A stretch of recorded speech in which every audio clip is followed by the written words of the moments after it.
भूर्भुवः स्वः तत्सवितुर्वरेण्यं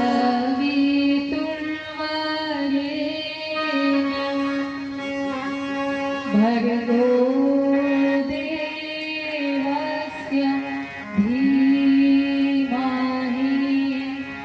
धियो यो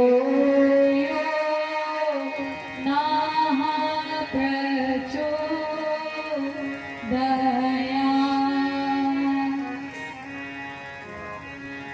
गुरुर्ब्रह्मा गुरुर्विष्णु गुरुदेव महेश्वरः गुरु साक्षात् परब्रह्म तस्मै श्री गुरवे नमः। अखण्डमण्डलाकारं व्याप्तं येन चराचरं तत्पदं दर्शितं येन तस्मै श्री गुरवे नमः। अज्ञानतिमिरान्धस्य ज्ञानाञ्जनशलाकया चक्षुरुन्मीलितं येन तस्मै श्री गुरवे नमः। मातृवत् लालयते च पितृवत् मार्गदर्शिका नमोऽस्तु गुरुसत्तायै श्रद्धा प्रज्ञायुता च या देवी सर्वभूतेषु मातृरूपेण संस्थिता नमस्तस्यै नमस्तस्यै नमस्तस्यै नमो नमः। या देवी सर्वभूतेषु शक्तिरूपेण संस्थिता नमस्तस्यै नमस्तस्यै नमस्तस्यै नमो नमः। या देवी सर्वभूतेषु दयारूपेण संस्थिता नमस्तस्यै नमस्तस्यै नमस्तस्यै नमो नमः। या देवी सर्वभूतेषु लज्जारूपेण लक्ष्मीरूपेण संस्थिता नमस्तस्यै नमस्तस्यै नमस्तस्यै नमो नमः। ओम श्री गुरुदेवाय नमः। माता भगवते देवी नमः। वेद माता देव माता विश्व माता गायत्री देवी नमः। ग्राम देवताभ्यो नमः। स्थान देवताभ्यो नमः। पितृदेवताभ्यो नमः। कुल देवताभ्यो नमः। क्षेत्रपालेभ्यो नमः।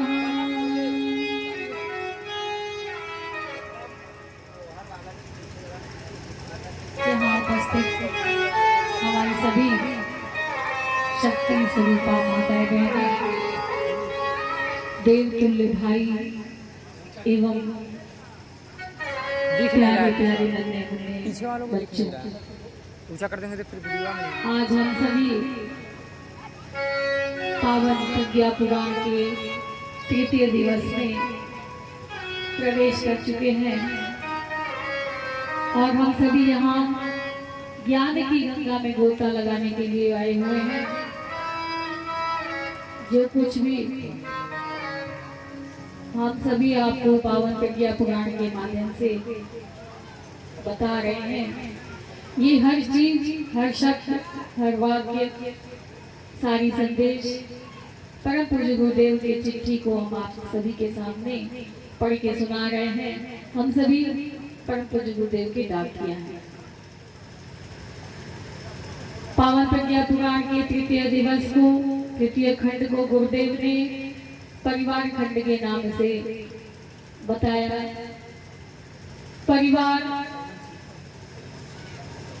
परिवार का नाम सुनते ही हमारे मन में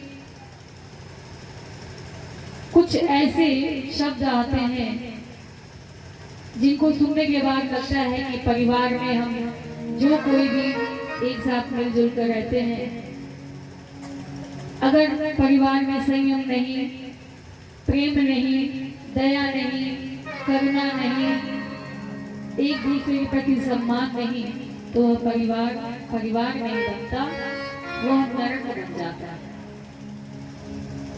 परिवार में पति पत्नी, बच्चे, सास ससुर, बहू, देवर देवरानी, जेठ जेठानी, उनके बच्चे, इन सभी के मेल से परिवार बनता है। परिवार का पहला अक्षर ही जो प है वह प्रेम को दर्शाता है। प से प्रेम, परिवार में रहने वाले सभी सदस्यों को आपस में एक दूसरे से प्रेम करना चाहिए, एक दूसरे से स्नेह, ममता लुटाना चाहिए। बच्चे चाहे किसी के हो, देवरानी के हो, जेठानी के हो, हमारे हो, आपके हो, बच्चे तो बच्चे, उन बच्चों के साथ सदा प्रेम की भावना, स्नेह की भावना हमें रखनी चाहिए। बच्चे भगवान का स्वरूप होते हैं, चाहे वो बच्चे किसी के भी। अगर हमारा बच्चा है तो केवल हमारा ही नहीं, पूरे समाज का, पूरे देश का, पूरे राष्ट्र का होता है। तो बच्चों को हम कैसा संस्कार दे रहे हैं, बच्चों को हम कैसा भोजन दे रहे हैं, बच्चों को कैसी बातों को बता रही है, सारी चीजें माताओं बहनों के ऊपर निर्भर करता है। कल की कथा में बताया गया था कि माँ के गर्भ में ही शिशु का 80% विकास हो जाता है। 80% माँ के गर्भ में बच्चे का विकास हो जाता है और बचा 20% जन्म लेने के बाद जब शिशु माँ के गर्भ से बाहर आता है तो 5 साल के अंदर उसका वह 20% का विकास भी हो जाता है। माँ के गर्भ में गर्भस्थ शिशु प्रतिदिन 5000 शब्दों को सीखता है। माँ के गर्भ में गर्भस्थ शिशु माँ के द्वारा, पिता के द्वारा, घर में रहने वाले सभी सदस्यों के द्वारा जो भी बोले गए शब्द होते हैं, चाहे वो हम बोले, आप बोले, परिवार का कोई भी सदस्य बोले, या किसी जानवर की आवाज हो, गाय की, कुत्ते की, बिल्ली की, किसी की भी आवाज, वो 5000 शब्दों को सीखने का क्षमता रखता है एक दिन में। अब आप सोच सकते हैं कि गर्भकाल के दौरान हम किस प्रकार की बातों को करें, कैसी बातों को सुने, जो गर्भवती है उनके सम्मुख कैसी बातों को हम करें और कैसी बातों को हम ना करें। गर्भवती किस प्रकार के पुस्तकों का अध्ययन करें, किस प्रकार के, हम जो टीवी में सीरियल देखते हैं, आजकल तो हाथों हाथ मोबाइल हो गया, जितने घर में सदस्य उतने मोबाइल। गर्भवती माताएं बहनें मोबाइल चलाती हैं, देखती हैं, ना जाने कितना रेंज, कितने पावर उस मोबाइल से निकलता है, जो गर्भवती के साथ साथ गर्भस्थ शिशु के ऊपर भी बुरा असर डालता है। केवल माँ के खान पान से ही बच्चे का निर्माण नहीं होता, माँ जैसा चिंतन करती है उस चिंतन का भी बच्चे के ऊपर प्रभाव पड़ता है।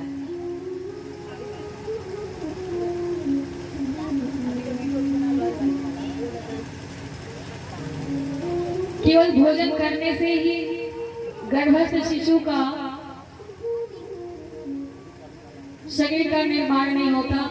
ये सभी जानते हैं कि गर्भस्थ शिशु का निर्माण गर्भ में माँ के रज से, पिता के वीर्य से होता है, परंतु इसके बावजूद भी माताएं बहनें जैसा चिंतन करती हैं, यदि उनका चिंतन हमेशा क्रोध वाला होगा, द्वेष की भावना वाली होगी चिंतन, तो बच्चे के अंदर भी वैसा ही भाव उत्पन्न होगा।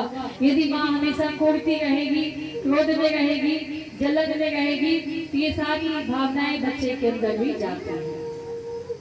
माँ के शरीर से एक वैसा तत्व निकलता है, एक रसायन निकलता है जो गर्भस्थ शिशु के अंदर माँ के द्वारा जाता है।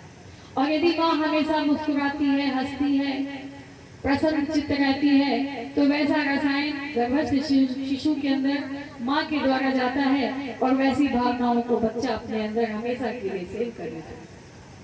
ये जो मोबाइल है, इसमें यदि कोई अच्छा मैसेज आता है तो आप उसे अपने प्रेमी जनों को, इष्ट जनों को, मित्रों को, रिश्तेदारों को, बच्चों को भेजते हैं कि ये मैसेज भेजने लायक है, भेज दिया जाए। और यदि कोई मैसेज आपको लगता है ये गलत है, उसको आप डिलीट कर देते हैं, सेव नहीं करते। परंतु बच्चे का जो मेमोरी है, बच्चे का जो मस्तिष्क है, उसमें कहीं भी डिलीट करने का ऑप्शन नहीं है। बस वो अपने मेमोरी में सेव करता जाएगा। चाहे आप अच्छी बातों को बताएं, चाहे आप गाली दें, चाहे आप श्लोक बोले और बच्चे के निर्माण के लिए अच्छे संस्कारों की बातों को बताएं। कुछ माताएं बहनें जब गर्भ में शिशु आ जाता है तो आलस्य करती हैं, बच्चा आलसी होगा, गाली देती है, बच्चा गाली देगा, अपने से बड़ों का सम्मान नहीं करती, बच्चा भी सम्मान नहीं करेगा, भोजन बनाकर रख देती है, जिसको खाना है खाए, नहीं खाना है मत खाए, हमने तो बना दिया, बहुत बड़ा काम कर दिया। तो जैसे चिंतन आपकी 9 महीने के दौरान चलेगी, वैसा ही चिंतन बिल्कुल ठोका हुआ साचा, आप साचा है, बच्चे को तैयार कर रहे हैं, वैसा ही बच्चा आएगा। हम कुम्हार हैं, माताएं बहनें कुम्हार हैं। जब कुम्हार मिट्टी से बर्तन को बनाता है तो यदि वो टेढ़ा होता है तो उसे ठोकता भी है, पानी के हाथ से उसे सजाता भी है, संवारता भी है, और सजाने संवारने के बाद जब मिट्टी से बर्तन को तैयार करता है, आकार देके तैयार करता है, तब उसे पकाता है। और पकाने के बाद यदि वो चाहे कि इस घड़े को सुराही बना दे, सुराही को घड़ा बना दे, तो क्या बना पाएगा? बोलिए। जब मिट्टी का बर्तन पक गया उसके बाद उसकी आकृति चेंज हो पाएगी? नहीं होगी, वो टूट जाएगी। बच्चे का निर्माण 80% माँ के गर्भ में होता है। जन्म लेने के बाद 5 वर्ष तक आप उसे बचा हुआ 20% बता सकते हैं, सिखा सकते हैं, लेकिन उसके बाद आप यदि सिखाएंगे तो बच्चा सीखेगा नहीं, बल्कि उसके मन में दुष्प्रभाव पैदा हो जाएगा। आपकी बातों को बच्चा तभी मानेगा जब गर्भ के दौरान आपने शिशु को समझाया, बताया, गर्भ पे हाथ रखकर बच्चे से गर्भ संवाद किया। तो हम ये जानते हैं, हम ये सोचते हैं कि बच्चा तो भगवान का देन है, भगवान ने तो हमें दे दिया। भगवान की कृपा से ही माँ के गर्भ में शिशु का आगमन हुआ, परमात्मा का अंश माँ के गर्भ में आया। लेकिन आगे का जो क्रिया है वो आपको करना है। आगे हमारा बच्चा कैसे संस्कारवान बने, आप चाहें तो अपने बच्चे को डॉक्टर बना सकते हैं, आप चाहें तो अपने बच्चे को इंजीनियर बना सकते हैं, आप चाहें तो अपने बच्चे को पायलट बना सकते हैं, प्रधानमंत्री बना सकते हैं, आप जो चाहें वैसा अपने बच्चे को बना सकते हैं, क्योंकि आप एक कुम्हार हैं। जब माताएं बहनें गर्भवती होती, गर्भ को धारण करती हैं, तो वो 9 महीने के अंतराल में कुम्हार का काम करती हैं। बच्चे को गढ़ना, बच्चे को बनाना माता का यह काम है। अब माताएं बहनें सोचेंगी केवल हमारा ये पिता का नहीं है, पिता का भी है, लेकिन सबसे ज्यादा माँ का हाथ है। क्यों? अगर आज हमने अपनी बिटिया का विवाह कर दिया, ससुराल गई, थोड़ा सा कुछ ऊंचा नीचा हो गया, तो किसका नाम आता है? किसका? पिता का कि माँ का? तुरंत बोलते कैसी माँ थी, सिखाया नहीं क्या? आए दिन जब भी कोई बात होगा माँ को ही सुनना पड़ता है, पिता को अपना नहीं सुनना पड़ता। तो जब हमें जीवन भर सुनना पड़े, इससे अच्छा है कि 9 महीने हम अपने उस शिशु को और अपने को साध लें। अपने पुरोहित को बुलाइए, पंडित जी को बुलाइए और 9 महीने में 3 बार संस्कार कराइए। यह संस्कार एक आध्यात्मिक टीका है। गर्भवतियों को फिटनेस का टीका लगता है, उसी प्रकार ये आध्यात्मिक टीका 3 बार लगता है। एक 30वें महीने में गर्भोत्सव, 5वें महीने में पुंसवन और 7वें महीने में सीमांतोन्नयन। ये 3 प्रकार का टीका आध्यात्मिक गर्भवती को लगाया जाता है। यह क्यों लगाया जाता है? माता सीता ने भी लव कुश को तभी जन्म दिया जब ऋषि के आश्रम में थी और उन्होंने गर्भकाल के दौरान ये तीनों संस्कार को कराया था। और कराने के बाद ऐसे तेजस्वी वर्चस्वी लव कुश ने जन्म लिया और जन्म लेने के बाद सभी जानते हैं कि वह दोनों बालक अश्वमेध के घोड़े को रोक दिए। जब रामचंद्र जी को ये बात पता चला कि हमारे घोड़े को नन्हे मुन्ने बालकों ने रोक लिया है, वो नंगे पैर दौड़े चले आए देखने कि आखिर वह कौन बालक है जिसने हमारी अश्वमेध के घोड़े को रोक लिया। उन्हें पता नहीं था कि हमारे ही बालक है। किसने संस्कार दिया? माता सीता ने। राम जी तो थे भी नहीं, माता सीता ने ये संस्कार दिया। अभिमन्यु का नाम सबने सुना है, जिसने चक्रव्यूह भेदन मां के गर्भ में सीखा। सुभद्रा को गर्भ में प्रसव पीड़ा हो रही थी, गर्भकाल के दौरान प्रसव पीड़ा हो रही थी और उसी समय उन्हें कहानी सुनाया गया चक्रव्यूह भेदन का।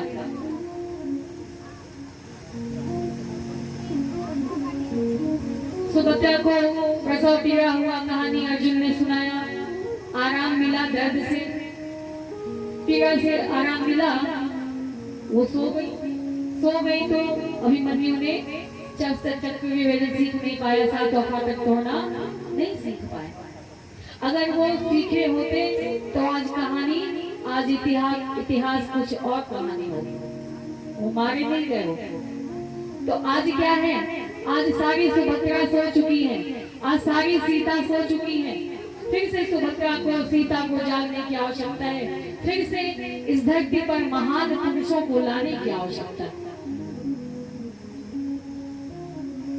आप वही सीता हैं, आप वही सुभद्रा हैं, आप वही गार्गी हैं, आप वही मैत्री हैं, आप वही अपाला हैं, आप वही घोषा है जिन्होंने वेदों का अध्ययन किया, वेदों की ऋचाओं को लिखा, अध्ययन किया। क्या उनको कोई और महिलाएं थी? क्या उनके पास आपके जैसी शक्ति नहीं थी? उनके पास भी आपकी जैसी शक्ति थी और आपके पास भी उन्हीं की जैसी शक्ति है। बस उन शक्ति को जगाने की आवश्यकता है, पहचानने की आवश्यकता है। 16 संस्कारों में सबसे पहला संस्कार है गर्भाधान। कि गर्भ को धारण करने से पहले माँ और पिता, पति पत्नी किस प्रकार का घर में माहौल बनाकर रखे, अपने शरीर को किस प्रकार से साध ले, कहीं कोई बीमारी तो नहीं, हमारा शरीर तैयार तो है, क्या हम मानसिक रूप से तैयार हैं, क्या हम शारीरिक रूप से तैयार हैं, क्या हम आर्थिक रूप से तैयार हैं इस धरती पर शिशु को लाने के लिए। आपको पता है ये गर्भ में जब संतान आ जाती है तो संतान को लाना कोई मामूली बात नहीं, कोई खेल नहीं है, ये बहुत बड़ी जिम्मेदारी है।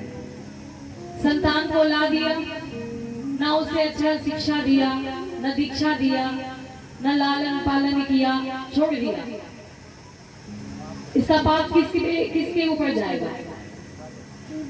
एक ही आए तंदुरुस्त आए, एक ही आए समाज में, देश में नाम रोशन करने वाला। आपको पता है महान आत्माएं कैसी होती हैं? महान आत्माएं, चील को देखा है आपने? चील को देखा है? कितनी ऊंचाई में उड़ता है वो, और उतनी ऊंचाई से अपने भोजन को तलाशता है। जहां उसे अपना भोजन दिखा उतनी ऊंचाई से आता है, भोजन को उठाता और चल देता है। तो महान आत्माएं भी उसी प्रकार से इस वायुमंडल में विचरण करती हैं, घूमती हैं और देखती हैं कि हमारे लायक वह महान घर, वह महान परिवार, वह महान कोख, कौन सा कोख है जिस कोख में हम जाएं, जिस घर में हम जाएं।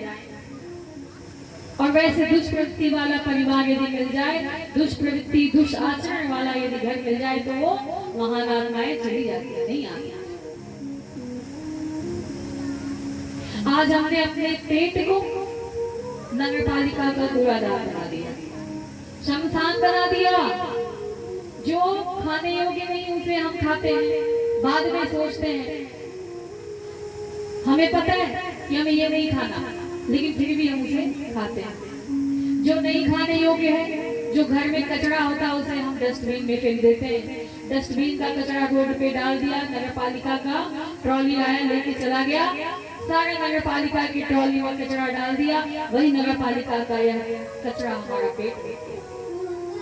चिंतन कीजिए, यह हमारा शरीर क्या है?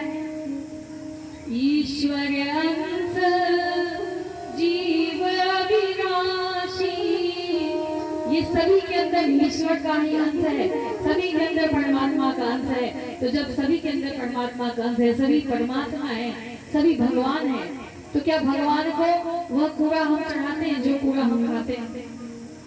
कूड़ा का मतलब आप सभी समझ रहे होंगे, जो हम खाते हैं। जब वह कूड़ा भगवान को नहीं चढ़ता, जब वो खाने योग्य नहीं है, खाने के बाद भी हमारा मन हमेशा हमें कोसता रहता है, क्यों खाए? जीव के स्वाद के मारे खा लिया, खा लिया। जब वो भगवान को नहीं चढ़ सकता, तो इस शरीर रूपी भगवान को क्यों चढ़ेगा? स्वाद लेने के लिए यह शरीर नहीं बना, यह शरीर खाने के लिए नहीं बना। जीने के लिए हम कुछ खाते हैं कि हम जी सके, लेकिन यहाँ तो बस खाने के लिए ही जीते हैं। फिर से संस्कार परिपाटी घर घर जाए मनाई, युग ऋषि ने उज्ज्वल भविष्य की ज्योत अखंड जलाई।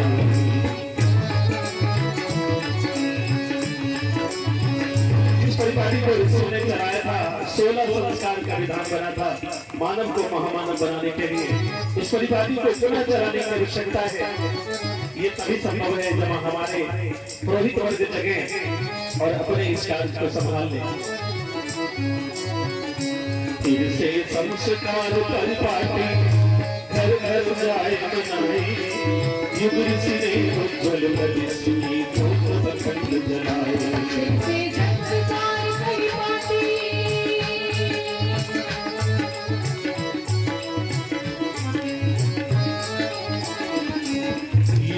परंपरा है जिसने घर घर दिए जलाए, यह परंपरा है जिसने घर घर दिए जलाए। 16 संस्कारों के द्वारा वीर रत्न उठ जाए, 16 संस्कारों के द्वारा वीर रत्न उठ जाए। प्रहलाद राम लक्ष्मण सब किसी देव के जाए, भरत शत्रुघ्न इसी से पाए, हाँ इसी से पाए। नौनिहाल बच्चों की भीड़ से, नौनिहाल बच्चों की भीड़ से किसने करेगा? युग ऋषि ने उज्ज्वल भविष्य की ज्योत अखंड जलाई, युग ऋषि ने उज्ज्वल भविष्य की ज्योत अखंड जलाई।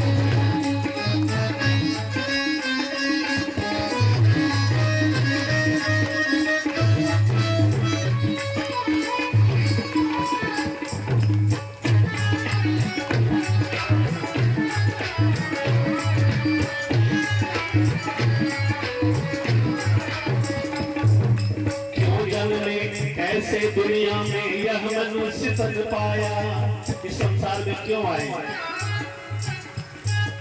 क्यों जन्मे? अरे क्यों जन्मे? कैसे दुनिया में यह मनुष्य तन पाया? माता पिता बांधवों तक ने कुछ भी नहीं बताया, हाँ कुछ भी नहीं बताया। ऋषियों ने था पहले से ही ऐसा चक्र चलाया, ऐसा चक्र चलाया। जन्म मरण मरणोत्तर जीवन का रहस्य समझाया।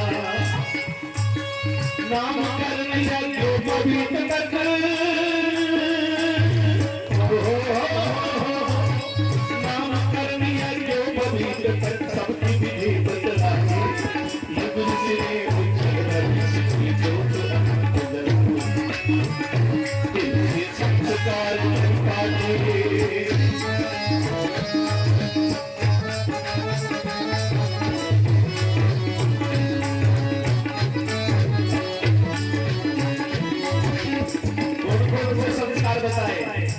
मुंडन, विद्यारंभ, अन्नप्राशन, पहले तो और संस्कार बताए गए, नामकरण, यज्ञोपवीत, 16 संस्कार को मिला के बताए गए।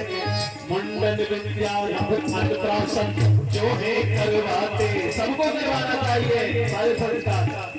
रामायण में, रामचरितमानस में भगवान राम के सारे संस्कार हुए हैं, वर्णन है, हम लोग गाते भी हैं, फिर कराते नहीं, केवल गाते हैं।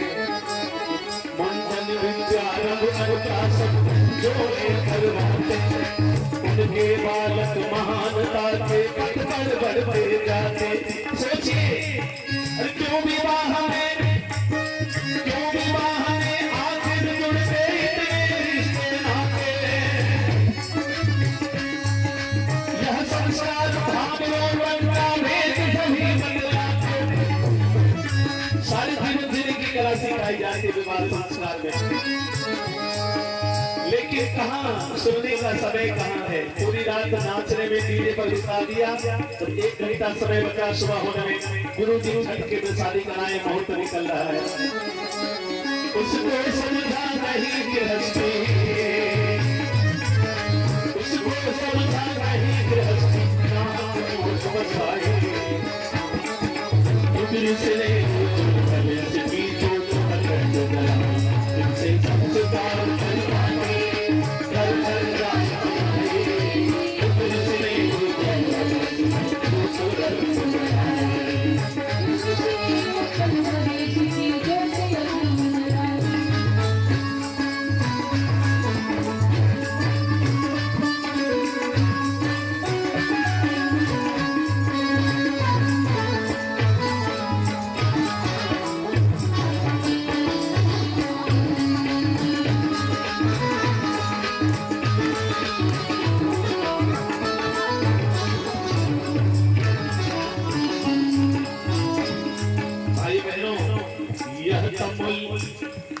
हाँ यह मनुष्य तन है अमूल्य, मन समझो तुमको माटी।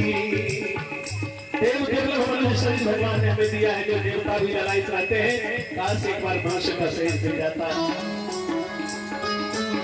यह मनुष्य तन है अमूल्य, मन समझो तुमको माटी, जिसने समझा नहीं उसे तो मौत की घाटी।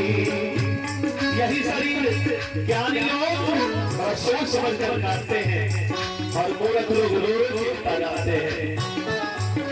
ज्ञानी सोच समझ कर काटे, मूर्ख लोग काटी। ये संस्कार क्या है समझे, हंस हंस करके जीवन जीने की कला सिखाना, सीखने का नाम संस्कार है। संस्कार हंस हंस कर जीवन जीने की परिपाटी,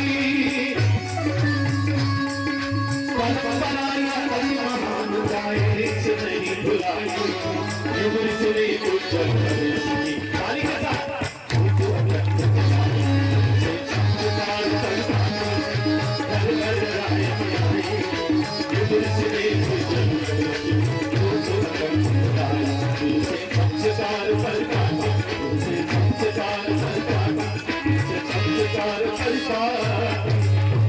सदगुरुदेव भगवान की, चित त्याग की।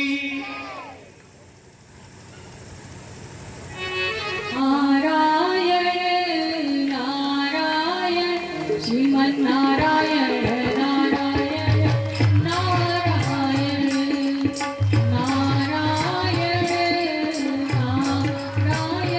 भजन नारायण नारायण नारायण। सभी लोग आए, हाथ जोड़ ताली बजाते हुए। नारायण नारायण श्रीमन नारायण नारायण नारायण भजन नारायण नारायण नारायण श्रीमन नारायण नारायण नारायण लक्ष्मी नारायण नारायण लक्ष्मी नारायण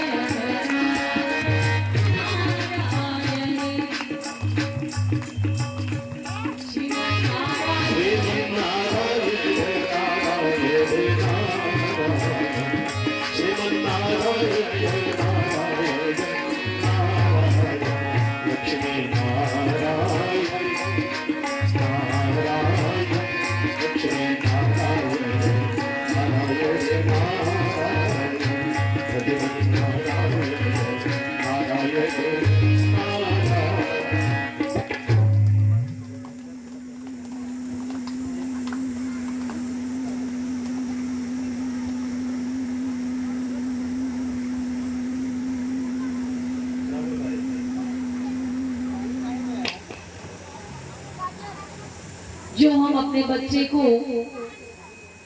9 महीने के अंतराल में सिखाते हैं,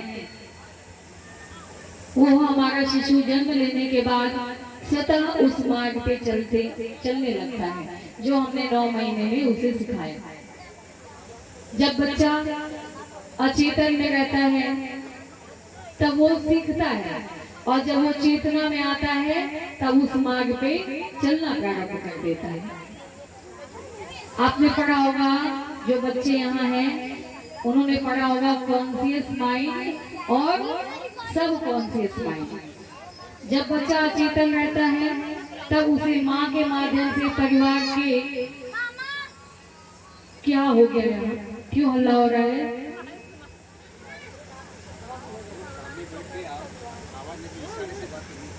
एकदम शांति बने। कथा का आनंद तभी आएगा जब एकदम शांत रहेगा। बोलिए गायत्री माता की। हल्ला करते हैं ना, कथा में हल्ला करने वाले भी जानते क्या होता है, पता है? आदमी वो ही कौवा होता है। कौन? कथा में जो बातें करता है, आदमी वो ही कौवा होता है। अगले जन्म में कौवा में जन्म होगा, किसी के छत पर बोलेंगे बैठने भी नहीं देगा कहीं, तो बचना है तो बिल्कुल बातचीत मत करना। और कुछ लोग कथा सुनने आते हैं, कभी उठ के यहाँ बैठेंगे, कभी वहां बैठेंगे, कभी जानते हैं पिछले जन्म में कौन होते हैं? छछूंदर करते चलेंगे, कहीं शांति नहीं मिलती है, इसलिए बिल्कुल शांत होकर बैठना चाहिए। बोलिए गायत्री माता की।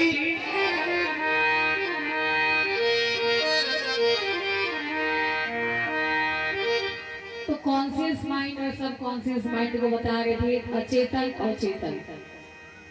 बच्चा माँ के गर्भ में अचेतन रहता है, और जब माँ के गर्भ में से निकल जाता है, पैदा जब उसका जन्म हो जाता है तो वह चेतना में आ जाता है।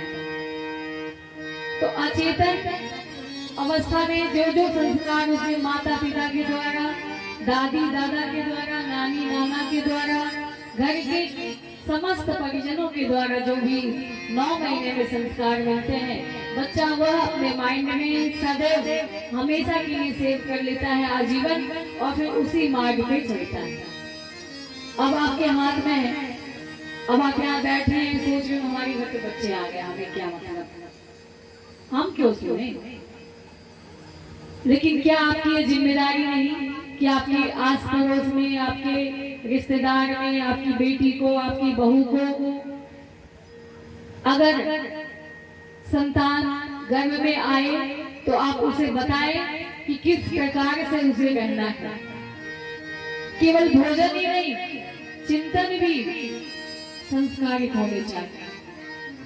माँ की हर गतिविधि, माँ की हर एक्टिविटी, पिता की हर गतिविधि, परिवार में रहने वाले समस्त जो कोई भी घर में सदस्य हैं, उन सभी की गतिविधियों का पूरा गर्भस्थ शिशु पर असर होता है।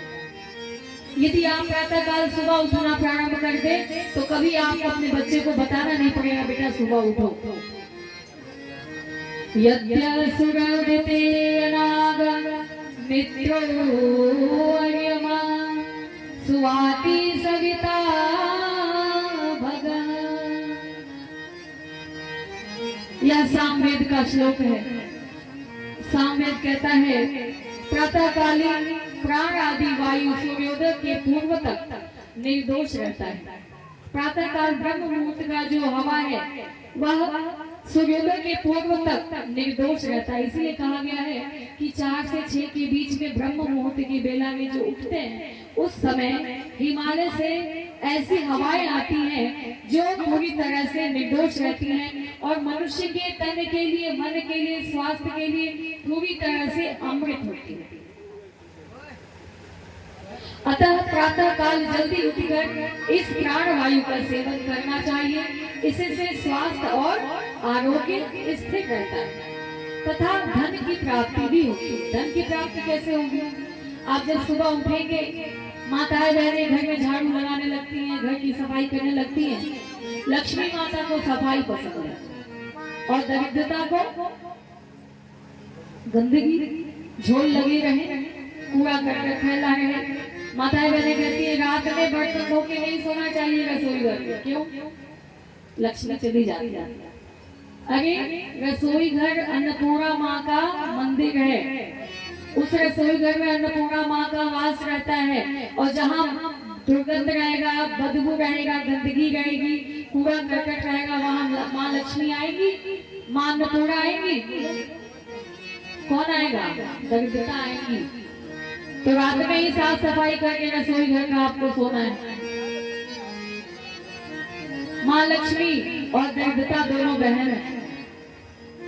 तो माँ लक्ष्मी को बुलाने के लिए घर की साफ सफाई करना, घर में गंगा जल से अच्छे अच्छे इत्रों की खुशबू को हमेशा बिखेरते रहना ताकि माँ लक्ष्मी आए। और माँ लक्ष्मी को भगाना है, दरिद्रता को बुलाना है, तो उल्टा कीजिए ना। एक दिन केवल होता है। दीपावली के रात्रि में क्या करते हैं लोग? दलितर खेलते हैं ना, सूप लेकर टन करते हैं। एक दिन भगा दिया, फिर तो कहाँ 4 बजा 5 बजा, फिर तो वो शुभारंभ है कि हम 3 बजे ही जगेंगे। लेकिन एक दिन पीट दिया। बिहार में थे बोल रहा था, पीट रहे थे और क्या बोलते हैं आप लोग? लक्ष्मी पैसे दरिद्र भागे, यही ना बोलते हैं। तो सुबह में जगेंगे तब ना। अच्छा सुबह में गेट बंद कर रहेंगे तो लक्ष्मी जी आएंगी कैसे? दरिद्र आएगा सूर्योदय के बाद जगने पर। इसलिए जगने के लिए आवश्यक ब्रह्म मुहूर्त में जगे। एक दिन करने से नहीं होगा। लक्ष्मी पूजा के दिन केवल नहीं आती, रोज आती है लक्ष्मी माँ। रोज चाहिए ना, सालों भर चाहिए लक्ष्मी का आगमन घर में, एक दिन चाहिए, रोज चाहिए। तो रोज सवेरे एकदम जगना है ब्रह्म मुहूर्त में। बोली लक्ष्मी मैया की। अब एक दिन जगेंगी, जाएंगी सुख संपत्ति घर आवे, संप्रसियों वाला सब चल आवे। दूसरा दिन से छूट जाएंगे। तो एक दिन आने से तो काम चलेगा। रोज बुलाइए माता के को, पवित्रता रोज आवश्यक है। क्योंकि हमने आंगन नहीं बुझाया, घर ही नहीं, ये मन भी पवित्र हो। कैसे आएंगे भगवान, कैसे आएंगे श्री राम।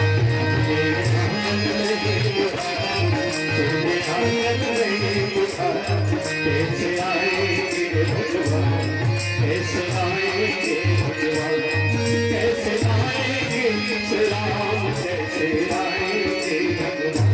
मन का मैल नहीं धोया, कैसे आएंगे भगवान, कैसे आएंगे भगवान।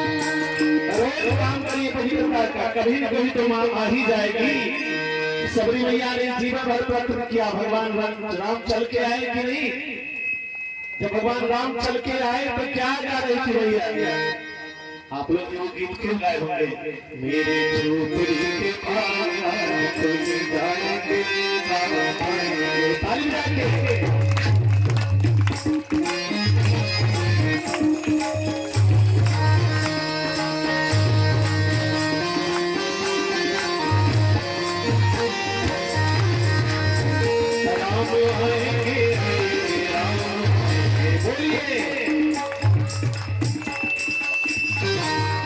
अब सोचेंगे राम आएंगे तो खाएंगे भी, इसीलिए मत बुलाओ।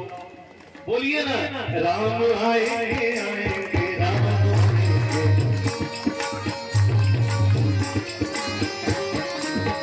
मेरे झोपड़े के पास। साथ में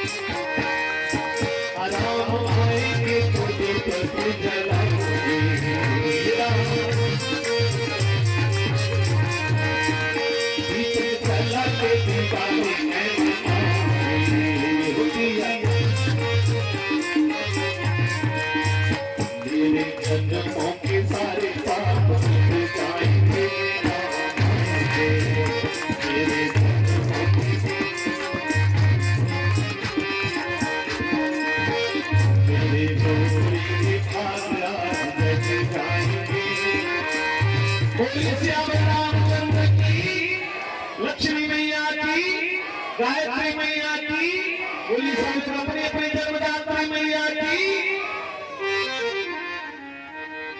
यहाँ पे बच्चों के निर्माण की बातों को बताया जा रहा है कि माता निर्माता भवति। माता निर्माता है किसकी? बच्चों की।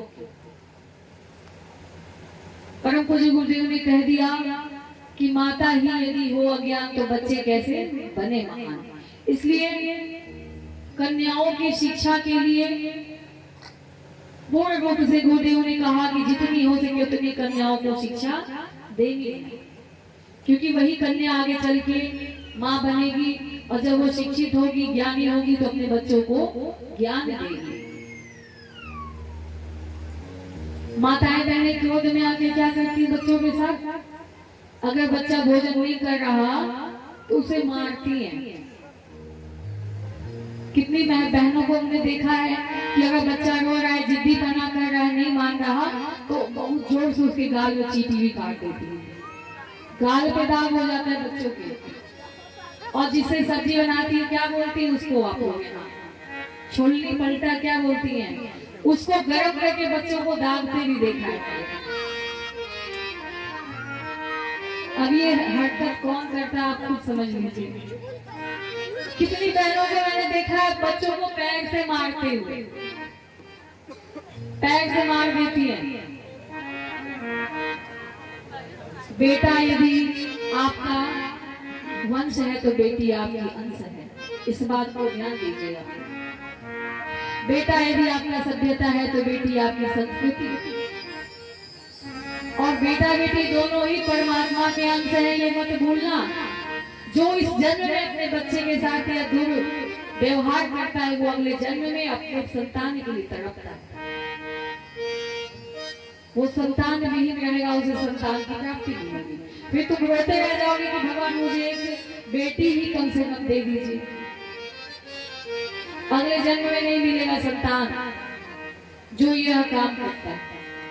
बच्चों को गाली देना, बच्चों को मारना पीटना, गरम छोलनी और पलटे को करके बच्चों को दागना, पैर से मारना, बच्चों के साथ दुर्व्यवहार, ये कौन सा पाप है? ये महापाप है। और अगले जन्म में जब आप आएंगे तो संतान के लिए तड़पेंगे, आपको संतान परमात्मा नहीं देंगे। भाई बहनों, पावन प्रज्ञा पुराण के तृतीय दिवस में गुरुदेव की लेखनी चल रही है और कलयुग में समस्त समस्याओं के समाधान को परम पूज्य गुरुदेव ने इस पावन प्रज्ञा पुराण के माध्यम से हमें बताया है। तृतीय दिवसे सत्र आरण्यक ऋषि सातु श्रृंगी पूर्वं प्रसंगं तं स्मारयत्रानिकं ततः प्रास्ताशित स्वां नवीनान्ता जिज्ञासागति पूर्वकं का सा देवता यस्या नरस्तु पासने नहीं।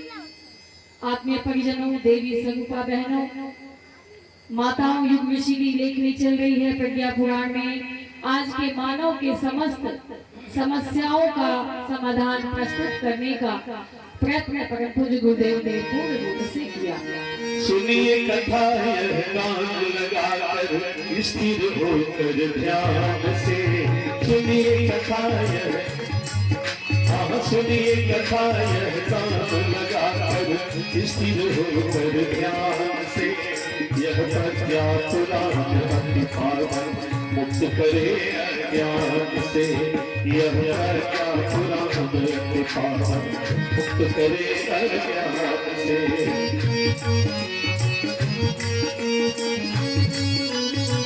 ध्यान से सुनेंगे कि सब बोलते हैं, बिना ज्ञान के जब तब पूजा करती है कल्याण नहीं। बिना ज्ञान के जब तब पूजा करती है कल्याण नहीं। गंगा गोदावरी परिसिया करती है कल्याण रही सबका होगा परिसिया मुक्त करे अज्ञान से यह प्रज्ञा पुराण पावन मुक्त करे अज्ञान से।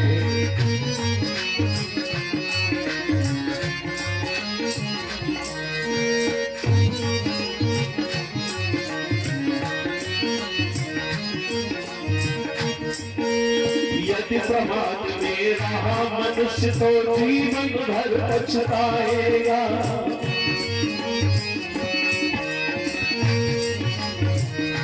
आलस प्रमाद में भूले ना। यदि प्रमाद में रहा मनुष्य तो जीवन भर पछताएगा।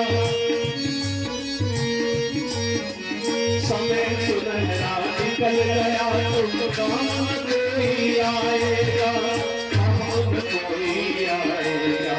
यह प्रभु का संदेश सुनो, यह प्रभु का संदेश सुनो सब इस प्रज्ञा पुराण से। यह प्रज्ञा पुराण पावन मुक्त करे अज्ञान से। यह प्रज्ञा पुराण पावन मुक्त करे अज्ञान से, मुक्त करे अज्ञान से, मुक्त करे अज्ञान से।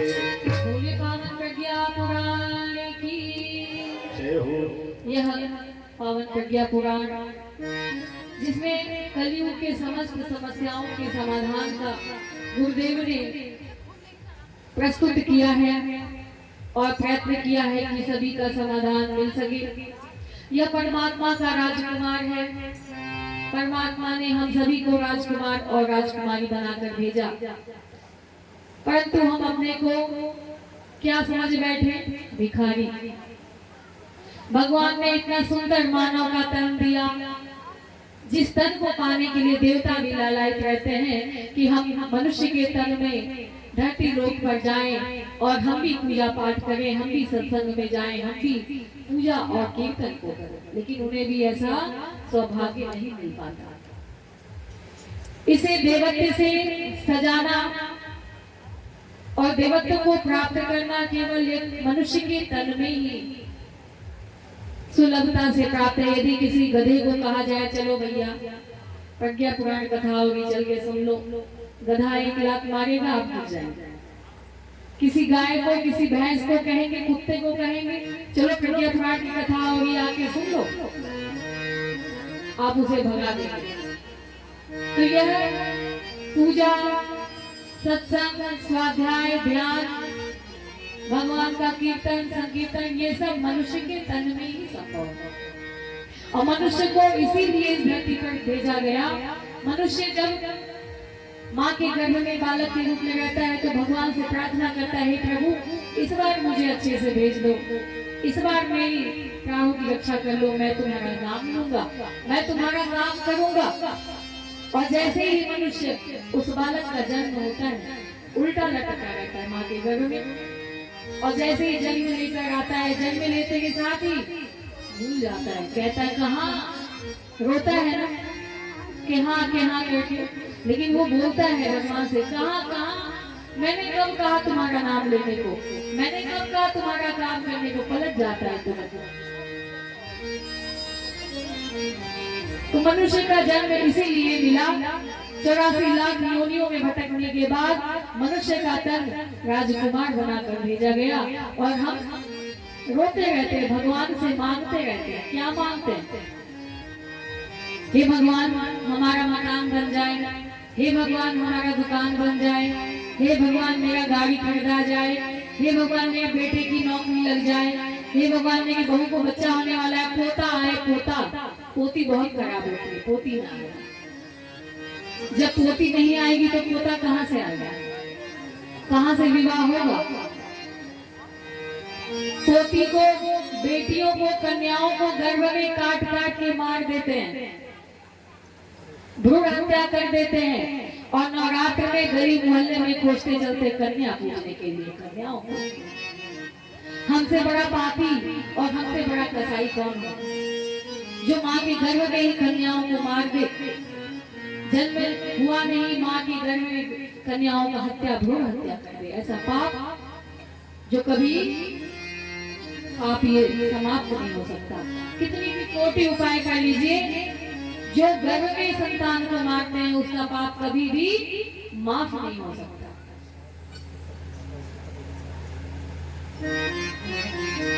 गर्भ में मारने वालों के ऊपर 7 पुष्ट तक इसका पाप चढ़ता है, समझ जाइए।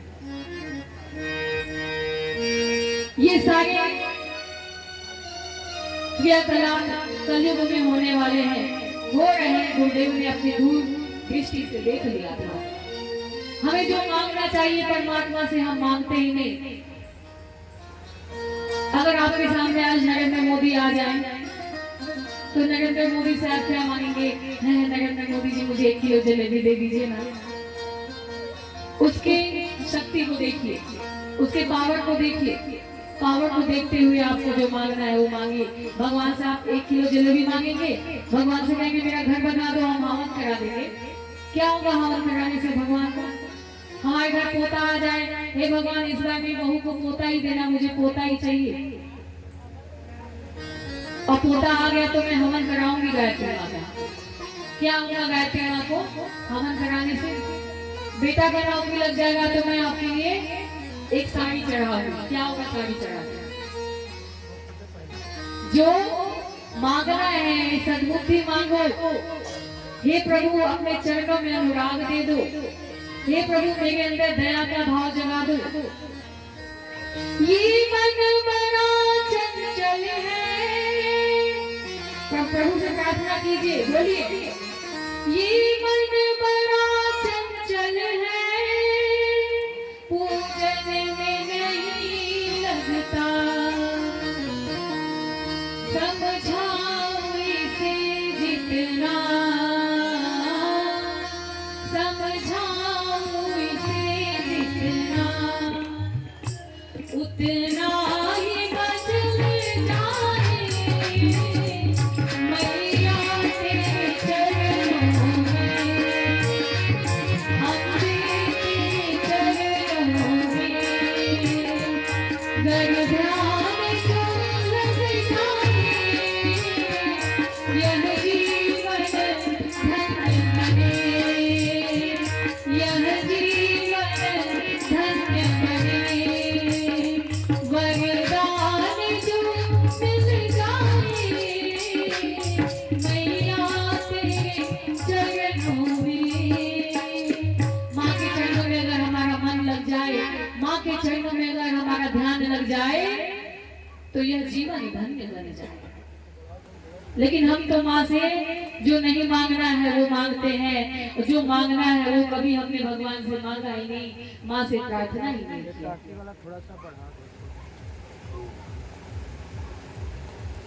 उसी प्रकार यह कलयुग के समय में कलयुग का आगमन हो गया। उसने भगवान से प्रार्थना की और बोली, कलयुग ने कहा प्रभु आप बहुत दयालु हैं, मुझे रहने का स्थान दीजिए। राजा स्वभाव के दयालु थे, उन्होंने कहा तुम कहाँ रहना चाहते हो? कलयुग ने कहा मैं कहीं भी रह लूंगा, जहाँ चोर रहेंगे, जहाँ जुआरी रहेंगे, जहाँ व्यभिचारी रहेंगे, जहाँ भ्रष्टाचारी रहेंगे, जहाँ दुराचारी रहेंगे, जहाँ लोभी व्यक्ति रहेंगे, मैं वहीं पे रहूंगा। राजा ने कहा तब तो तुम्हें यहाँ जगह नहीं मिल सकता, क्योंकि मेरे राज्य में ये कुछ भी नहीं है। तब उसने कहा मैं दुष्ट, लोभी, दुराचारी, व्यभिचारी इनके पास रहूंगा। राजा ने कहा ये हमारे राज्य में नहीं है। कलयुग ने हाथ जोड़कर कहा हे राजन मुझ पर दया करो, आप बहुत दयालु हो। अब मैं वापस तो जा नहीं सकता, अब मैं आ गया हूँ। आपके राज्य में अगर स्वर्ण है, सोना है, गोल्ड, तो मैं उसी में रह लूंगा।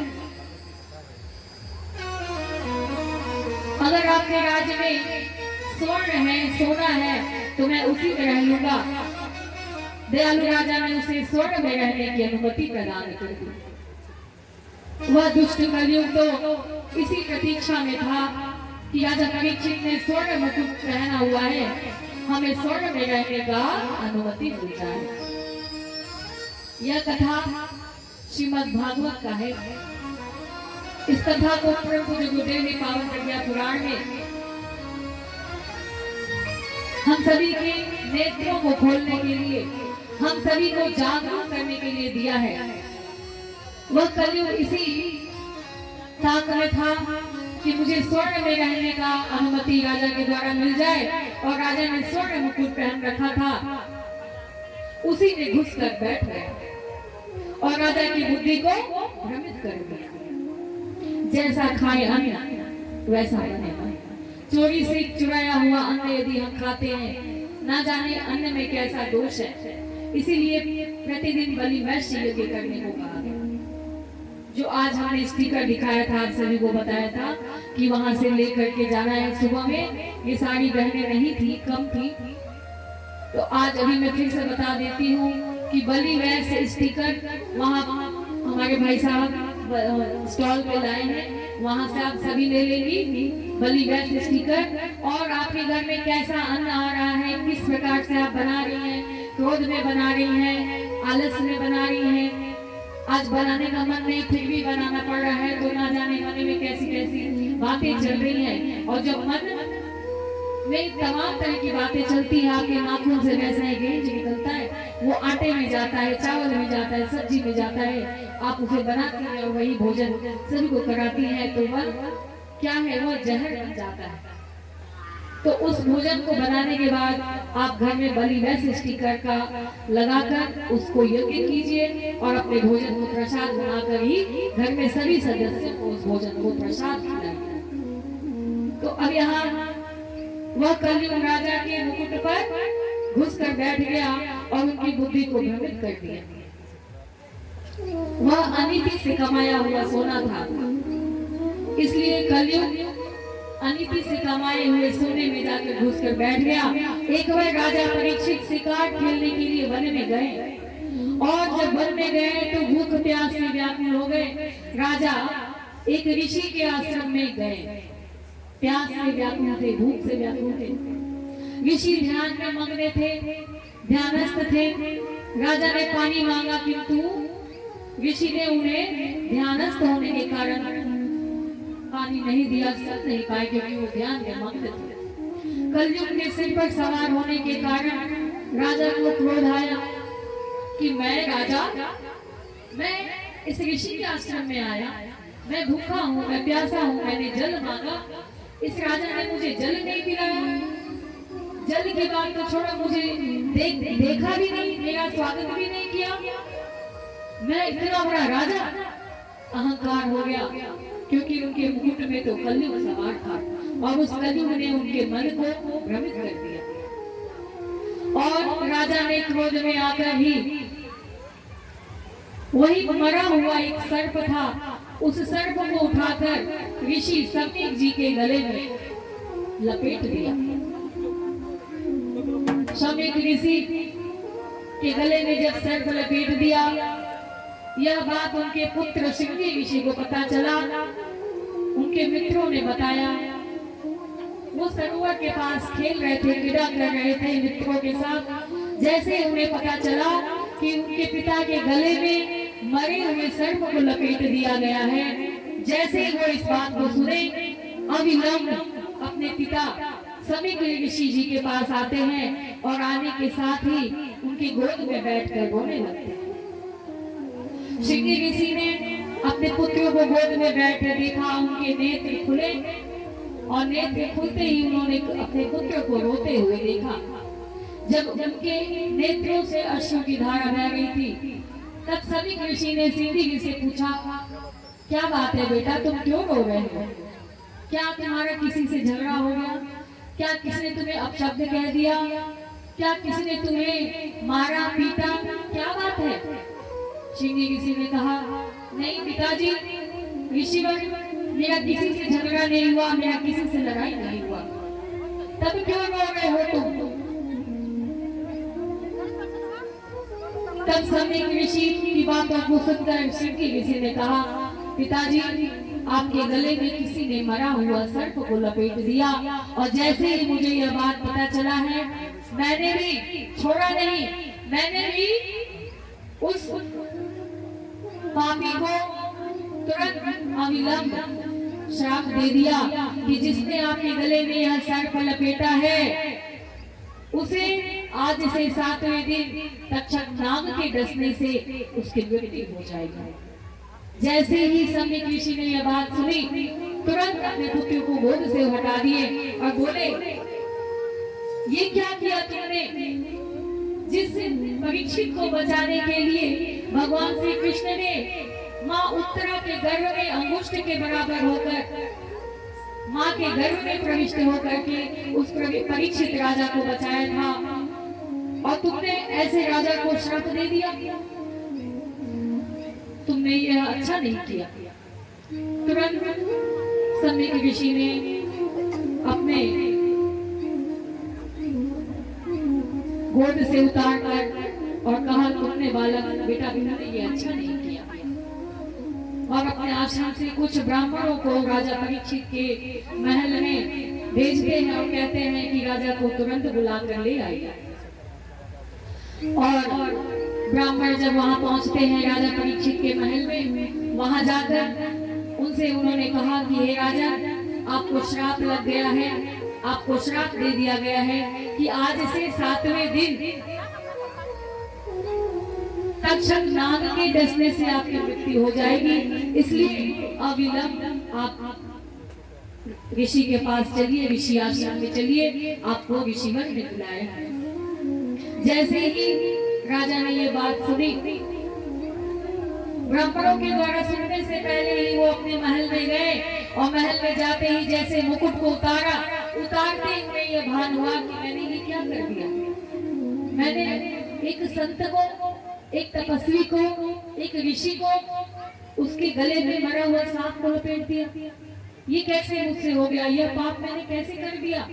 अभी वो ये बात सोच ही रहे थे कि सम्यक ऋषि के ब्राह्मण वहां पहुंचते हैं, बताते हैं कि राजा आपको श्राप लग गया है और आपको ऋषि ने तक्षक बुलाया।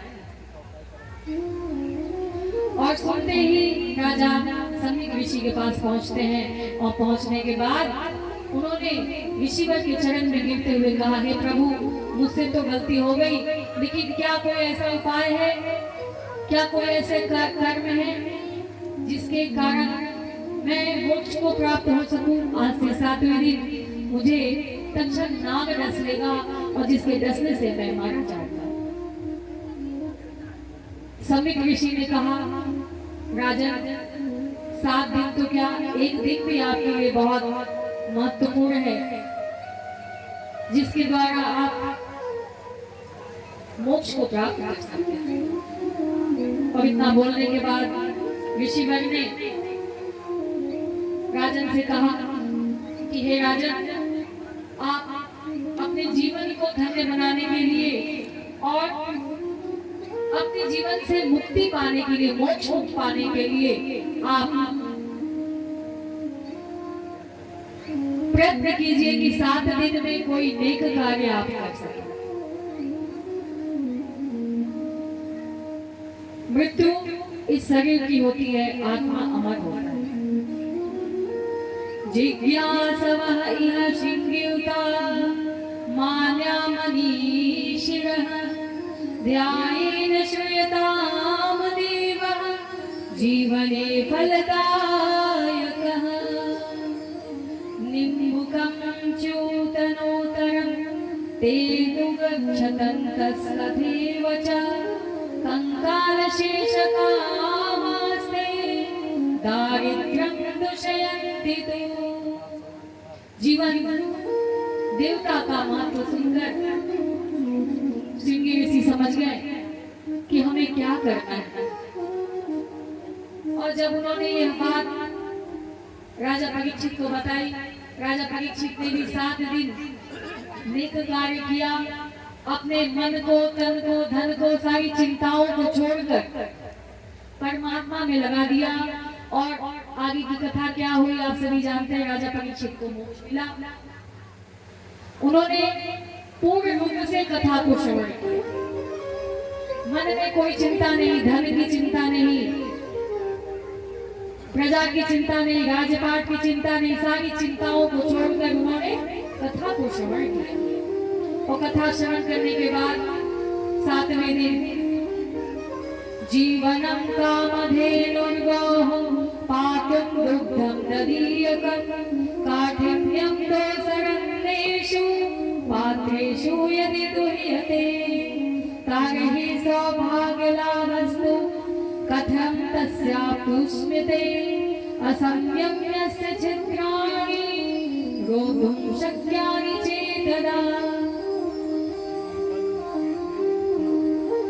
जीवन के देवता को आओ तनिक सवारे, जीवन के देवता को आओ तनिक सवारे। जीवन ही देवता है, जीवन ही देवता है, क्यों और क्यों निकाले।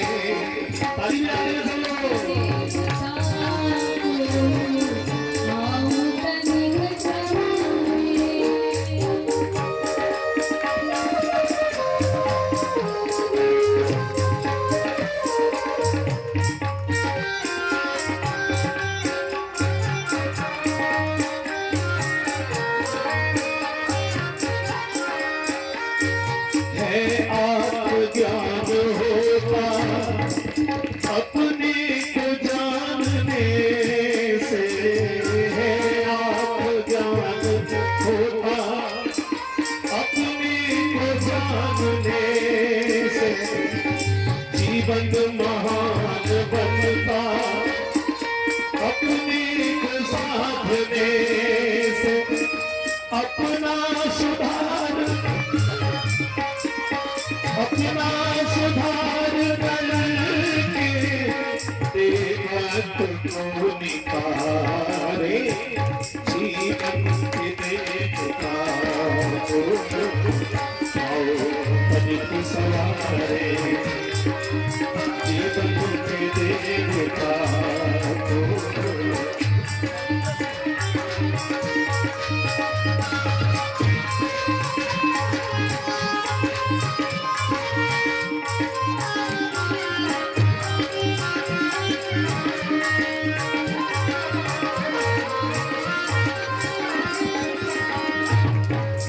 यह शरीर मंदिर, जिसमें भगवान रहते हैं वो यही मंदिर है, पहचान लीजिए। दोहराएंगे सभी लोग, बोलिए। है यह शरीर मंदिर, है यह शरीर मंदिर, हो शुद्धता यहाँ पर, है यह शरीर। ये मंदिर है शरीर हमारा, तो मंदिर को शुद्ध रखा जाता है। मुर्दे को कहाँ गाड़ते हैं, लाश को कहाँ गाड़ा जाता है? कब्रिस्तान में। कहाँ जलाया जाता है? श्मशान में। यहाँ भगवान रहते हैं, यहाँ क्यों दफना रहे हैं इसको? तो बड़े शौक से ले आते हैं, जाके दूध बेच के ले आते हैं खरीद के। है यह शरीर मंदिर, ओ शुद्धता यहाँ पर, विश्वास आस्था के हो देवता जहाँ पर, सद्भाव सद्गुण की हम आरती उतारे। जीवन में देखा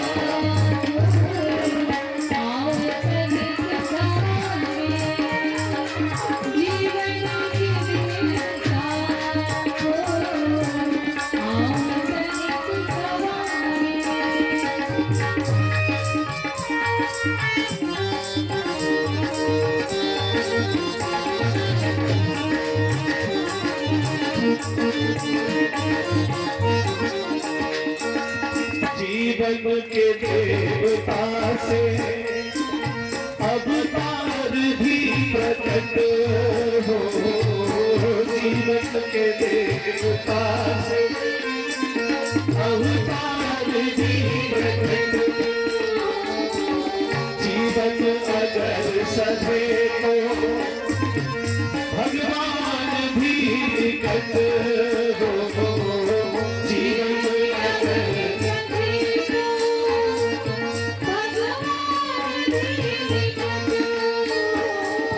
चिंतन चरित में हम, चिंतन चरित में हम यदि श्रेष्ठता उभारे, जीवन के देवता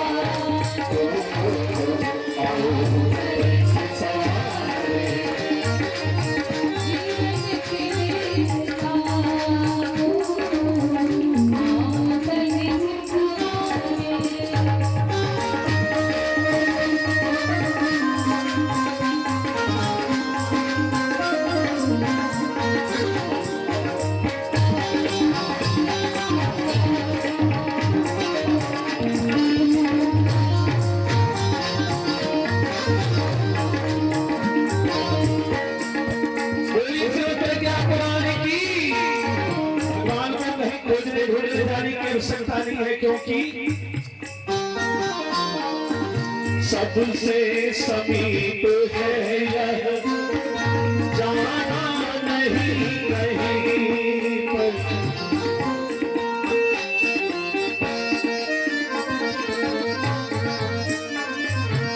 सबसे समीप है यह, जाना नहीं कहीं पर। शक्ति स्रोत अद्भुत, भगवान ने शक्ति का स्रोत इसी के अंदर भर के दे दिया है। जो जितना जगाता है उतना महान बनता चला जाता है। लोग कहते हैं उतने कला के अवतारी थे। सारे शक्ति का स्रोत हमारे अंदर छुपा है, इसे पहचाने। है शक्ति स्रोत अद्भुत, है सब तीर्थ यहाँ पर। होंगे विराट दर्शन, होंगे विराट दर्शन, कब होंगे? निज रूप को निहारो, जीवन के देवता को और सहारे।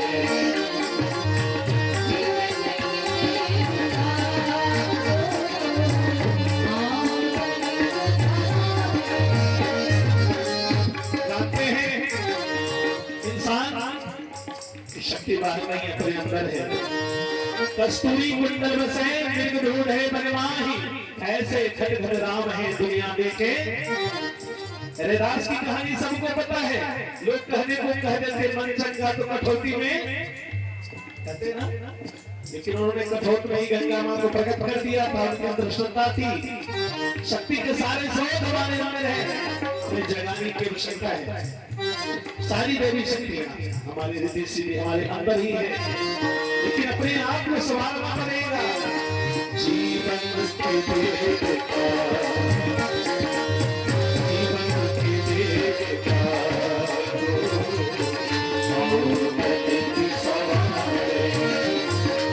जीवन ही देवता, क्यों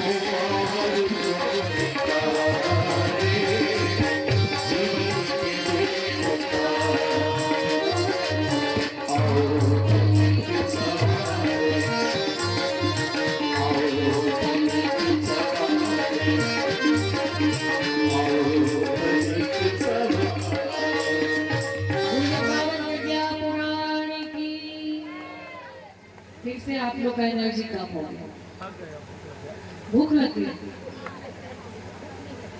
बोले गायत्री माता की। जीवनम कामधेनु, परम पूज्य गुरुदेव ने कहा कि यह जीवन ही कामधेनु है। यह जीवन ही कामधेनु है, कल्पवृक्ष है। हम जैसी कामना करते हैं, जैसा सोचते हैं वैसा हो जाता है। एक पथिक था, राहगीर, वो रास्ते से जा रहा था और तलाश कर रहा था कहीं कोई अच्छा छायादार वृक्ष मिल जाए तो मैं कुछ देर वहां बैठकर थोड़ा आराम कर लूं। भूख भी लगी है, प्यास भी लगी है, लंबा रास्ता तय करके चला आ रहा था। चारों तरफ नजर दौड़ा रहा था, कहीं कोई छायादार वृक्ष हो, कहीं कोई छाया हो तो हम वहां बैठ जाए। तभी उसे दूर एक वृक्ष दिखाई दिया, बहुत बड़ा विशाल काय। मन में आशा जगी कि थोड़ी दूर और चलेंगे तो वह वृक्ष के पास पहुंच जाएंगे। चलता चलता जब वो आगे पहुंचा, उस वृक्ष के पास पहुंचा, वहां बैठा, थोड़ा पैर फैला के आराम किया, धूप से बचा। बोली बात करने वाली दीदी की बात करें। अभी हम क्या बता रहे हैं, क्या बता रहे हैं, नहीं पता ना, भूल गई। कहीं खातिर छोड़लू बहनी घरवा दुआरवा ये कति बको बको करे के नानो कथा तो होई कालो परसों ले होई सुन ले भी के कुछ काम लायक बात बोली गायत्री माता की। यहाँ पर जो भी बातें बताई जाएगी कथा के माध्यम से आप सभी के जीवन को सुधारने की बातें, बच्चों को बनाने की बातें, परिवार को स्वर्ग बनाने की बातें बताई जा रही है। इसलिए आप लोग जो कुछ भी सुन रहे हैं, जितने भी समय यहाँ बैठे हैं, ध्यान से बातों को सुनिए और गुरुदेव की बातों को मन में उतारिए, हृदयंगम कीजिए और उस पर चलने का प्रयास करेंगे तो निश्चित रूप से आपका जीवन, आपके बच्चों का जीवन, आपका परिवार स्वर्गीय वातावरण में ढलता चला जाएगा।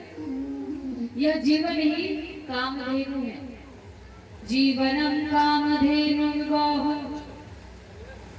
भगवान ने हमें यह जीवन कामधेनु रूपी बना के दिया। हम जैसे सोच रखते हैं वैसा ही होता चला जाता है। इसलिए कहा गया है हमेशा पॉजिटिव, हमेशा अच्छी बातों को सोचिए, क्योंकि हम जैसा सोचेंगे, नेगेटिव सोचेंगे तो नेगेटिव होगा, पॉजिटिव सोचेंगे तो पॉजिटिव होगा। तो अच्छी बातों को क्यों ना सोचें कि अच्छा ही हो।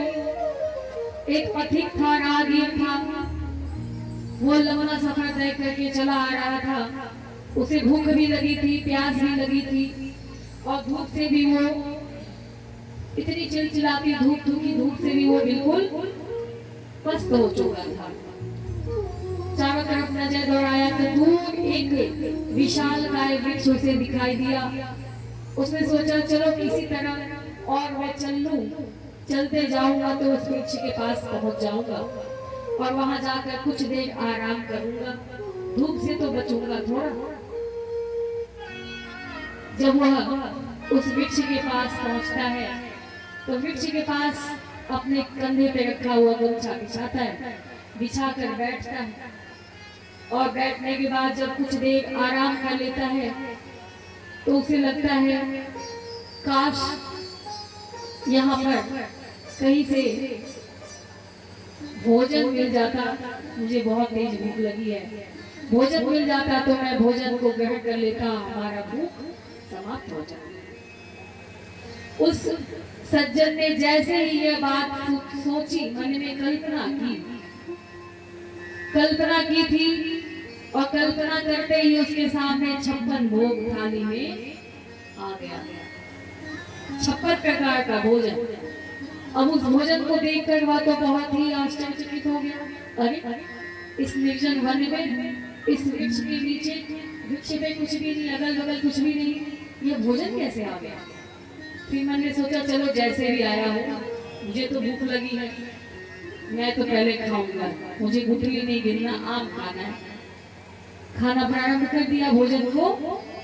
भोजन जैसे ही समाप्त हुआ, भूख तो मिट गई, अब प्यास लगी और सोचा है काश भोजन तो मैंने कर लिया, कहीं से जल की भी व्यवस्था हो जाती तो मेरा प्यास भी बुझ जाता, कहीं से शीतल जल मिल जाता। जैसे ही ये मन में कामना हुई, भावना हुई, चिंतन हुआ, वैसे ही सोने के सुराही में एकदम शीतल जल वहां प्रस्तुत प्रकट हो गया। अब उस सुराही को देखकर मन में सोचा ये क्या है। जैसे ही उसे छुआ हिलाया, उसमें पानी बजा और सोने की सुराही पे गिलास से ढका हुआ गिलास निकाला, उसको पानी निकाला उसमें से, और जब पानी को पिया, जल को ग्रहण किया, उसकी आत्मा तृप्त हो गई। वाह क्या शीतल जल है, मानो गंगा जल। भोजन भी 56 भोग कर लिया, जल भी मिल गया, मन तृप्त हो गया, शीतल हवा, छायादार वृक्ष, एकदम ऐसा लग रहा था कि अब तो इससे बड़ा स्वर्ग कहीं नहीं है।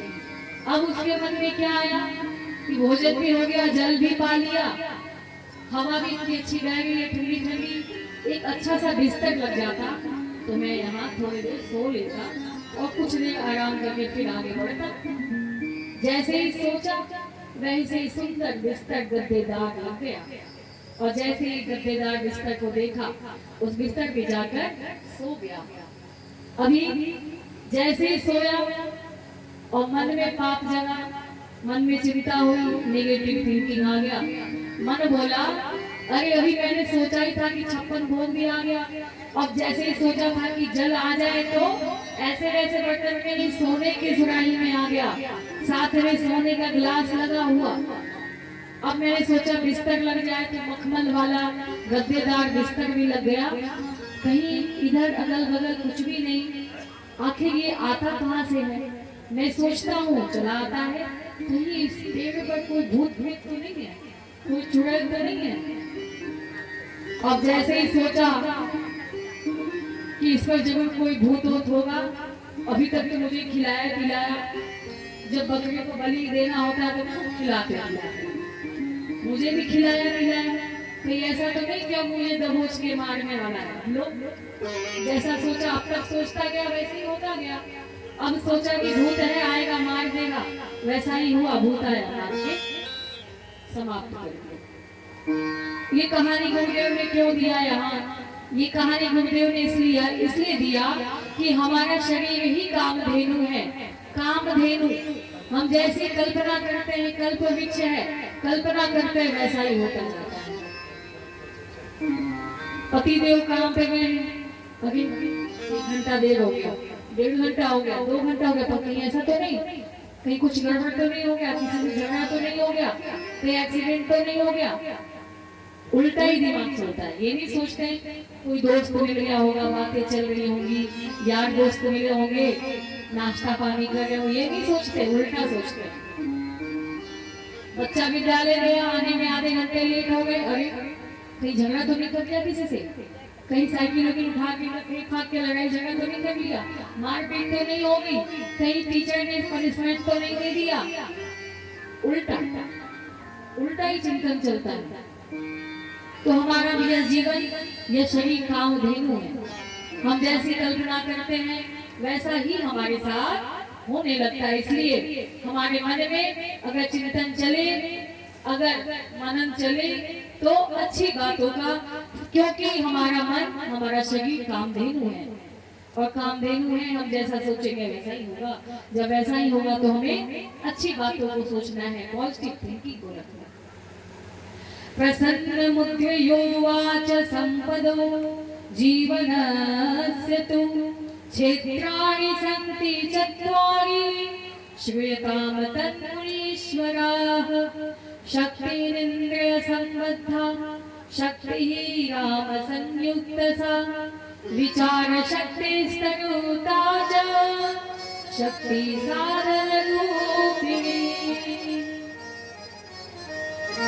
श्रोताओं की जिज्ञासा को शांत करते हुए हर मानव को परमेश्वर ने जो 4 शक्ति दे डाली है, जो 4 शक्ति दे डाली है, जो 4 शक्ति दे डाली है, ये महाशक्तियां जन जन का सौभाग्य बढ़ाने वाली है, ये महाशक्तियां जन जन का सौभाग्य बढ़ाने वाली है। सर्वप्रथम इंद्रिय संयम है, इंद्रिय संयम है प्रथम, जिससे यह नर सुख पाता है, जिससे यह नर सुख पाता है। इंद्रिय संयम के भाव में, इसके अभाव में तो मानव बस नर पशु ही बन जाता है। इसके अभाव में तो मानव बस नर पशु ही बन जाता है। संयम भी आवश्यक, जो इसको समझ नहीं पाता है, जो इसको समझ नहीं पाता है। अनमोल समय को खो करके अंत समय पछताता है। अनमोल समय को खो करके अंत समय पछताता है। साधन संपत्ति पाकर भी जो इससे व्यर्थ गवाता है, जो इसको व्यर्थ गवाता है, जो इसको व्यर्थ गवाता है। मिलता न उसे सम्मान कहीं, मिलता न उसे सम्मान कहीं, वह नर पशु ही कहलाता है। मिलता न उसे सम्मान, वह नर पशु ही कहलाता है। चार प्रकार के ये संयम है, चार प्रकार के ये संयम, जो नर इसको अपनाता है। देवन को जगा कर जीवन में धरती को स्वर्ग बनाता है। देवन को जगा कर जीवन में धरती को स्वर्ग बनाता है। उन चार निधि को पा करके धना मनुज धनवान, इसके संयम से सदा करता है उत्थान। भोली से प्रज्ञा पुरानी की ये संयम क्या है, समझेंगे।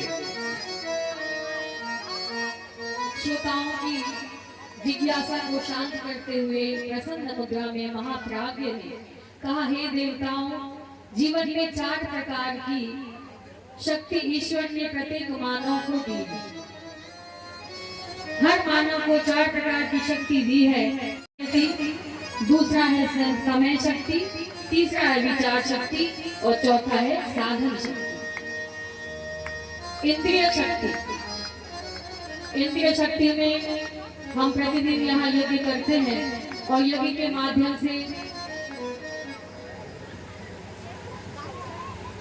इंद्रिय शक्ति को जब हम प्रतिदिन यहाँ यज्ञ करते हैं तो मुख से हमारे कोई ऐसी वाणी ना निकले जो तीर की तरह दूसरे को जाके चुभ जाए। ऐसी वाणी ही बोलिए जो आपको स्वयं अपने लिए अच्छी लगती हो। अगर आप वैसी वाणी बोलते हैं जो आपको अपने लिए अच्छी लगती, अनुचित है, तो आप उस वाणी को दूसरे के लिए भी नहीं बोलेंगे। ऐसी वाणी बोलिए मन का पाखो, औरत को शीतल करे, आप शीतल हो। ऐसी वाणी बोलिए जो मधुर वाणी हो। ऐसी वाणी मत बोलिए कि जाकर के तीर के जैसे लग जाए, तीर कमान से और बात जुबान से निकल जाए तो वापस नहीं आती, फिर तो चुभ जाती है। जख्म यदि घाव लग गया, चोट लग गया, तो वो दवा से, मलहम से, सुई से ठीक हो जाएगा। लेकिन जो बात जुबान से जो वाणी निकली है, उसका जो भाव इंसान के कलेजे में लगता है, वो कभी भी ठीक नहीं होता। आजीवन जब तक यह जीवन रहेगा, उस व्यक्ति को आप देखेंगे याद ही आता रहेगा, क्योंकि रही मन धागा प्रेम का, मत तोड़ो चटका, टूटे से फिर ना जुए, जुए गांठ पर जाए। जुड़ने के बाद भी उसमें गांठ हो जाता है। इसलिए बोलने से पहले 10 बार सोचिए कि हम ये बात उसे बोलने जा रहे हैं, ये उचित है या अनुचित है। बात बोलो जान कर और पानी पियो जान कर। ऐसी वाणी बोलिए जो दूसरे के लिए अगर अनुचित है तो उसे हमें नहीं बोलना। बोलिए गायत्री माता की। क्या देख रहे हैं? ऐसी वाणी बोलिए झटपट झगड़ा हो, उससे कभी मत बोलिए जो तुमसे तगड़ा हो, नहीं तो टूटेगा नहीं। सावधान, समझ के सोच के बोलना है। बोलिए श्रीमद् दुर्गा पुराण की। ये इंद्रिय संयम में है। मुख से ऐसी वाणी नहीं बोलना जो दूसरे को आघात पहुंचाए। कान से किसी की चुगली नहीं सुनना।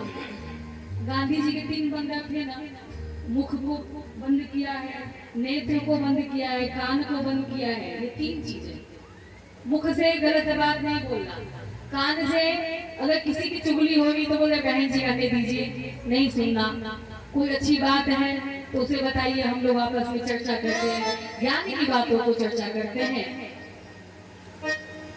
और नेत्र से ऐसे गलत चीजों को नहीं देखना जो हमारे जीवन के लिए घातक हो। पैर से वैसे जगह पे नहीं जाना जो हमें गलत मार्ग पे, गलत रास्ते पे ले जाए। ये इंद्रिय के संयम को यहाँ पे दर्शाया गया।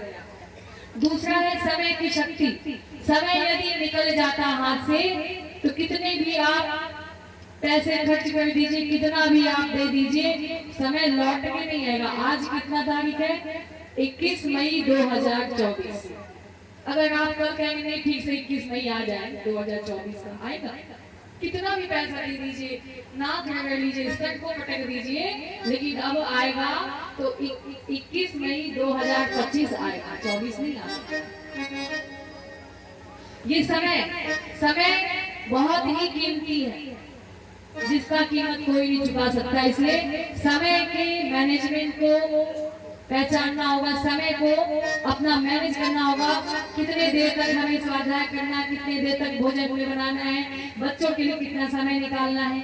बच्चों को भी समय निकाल कर देना है आपको। माताएं बहनें क्या करती, ये लो मोबाइल, जाओ तुम भी चलाओ, हम भी चला रहे हैं, तुम मुझे परेशान मत करो, हम तुम्हें परेशान कर रहे हैं। तो मोबाइल क्या शिक्षा देगा बच्चों को? जो बच्चों को माँ शिक्षा देगी उससे उल्टा देगा शिक्षा मोबाइल। इसलिए बच्चों को आप समय दीजिए, समय देंगी तो बच्चे आपको समय देंगे। जो समय हाथ से निकल गया वो तो निकल गया। तीसरा है विचार शक्ति। अपने विचार को बदलना है। परम पूज्य गुरुदेव ने कहा है ना कि आने वाले समय में विचार परिवर्तन होगा। आने वाले समय में जो सत्युग की वापसी होने वाली है उसमें न तीर से युद्ध होगा, न तलवार से, न बंदूक से, न तोप से। अगर युद्ध होगा तो विचार से। विचार बदले जाएंगे। इसलिए परम पूज्य गुरुदेव ने नारा लगाया, विचार क्रांति अभियान क्या हो, सफल हो, सफल हो। विचार क्रांति अभियान सफल हो। परम पूज्य गुरुदेव का नारा है कि आने वाले समय में विचार परिवर्तित होंगे, विचार बदले जाएंगे और विचार के बदलने से ही इस युग को बदलना सुनिश्चित होगा। चौथा है साधन शक्ति। हमारे पास जो भी साधन है वह पर्याप्त है। हमारे मन में क्या होता है कि अभी तक तो एक ही गाड़ी थी, दूसरी गाड़ी हो जाती तो हम ये काम कर लेते, वो काम कर लेते। एक घर है, दूसरा घर भी बना लेते। आज दिल्ली में है, मुंबई में है, कलकत्ता में है, लखनऊ में है, इलाहाबाद में है, बनारस में है। इतना अभी संतुष्टि नहीं, अभी एक जगह और घर बनाना। ये क्या है? साधन की शक्ति। जितना है उसी साधन में हमें अपनी साधना को फलीभूत करना है। साधन भरी पड़ी है पर साधना नहीं है। साधन भरी पड़ी है पर साधना नहीं है। भगवान तो वही है, आराधना नहीं है। भगवान तो वही है, आराधना नहीं है।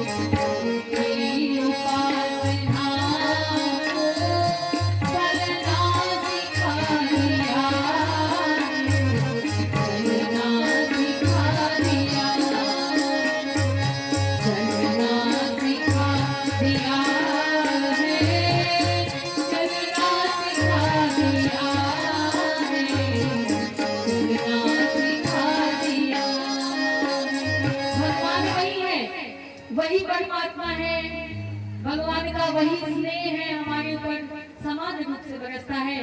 कमी तो हमारे ऊपर, हमारे अंदर हो गई। हमें भगवान से मांगना नहीं आया, हमें भगवान ने कहा, गुरुदेव ने कहा पात्रता विकसित करो, अपनी पात्रता को बढ़ाओ। हमारी पात्रता समाप्त होती चली गई, हमारे अंदर साधना की कमी होती चली गई। भगवान का दरवाजा तो आज भी वैसे ही खुला है जैसा पहले खुला रहता था। भगवान अपने बच्चों के लिए, अपने भक्तों के लिए वैसे ही खड़े हैं जैसे खड़ा रहा करते थे।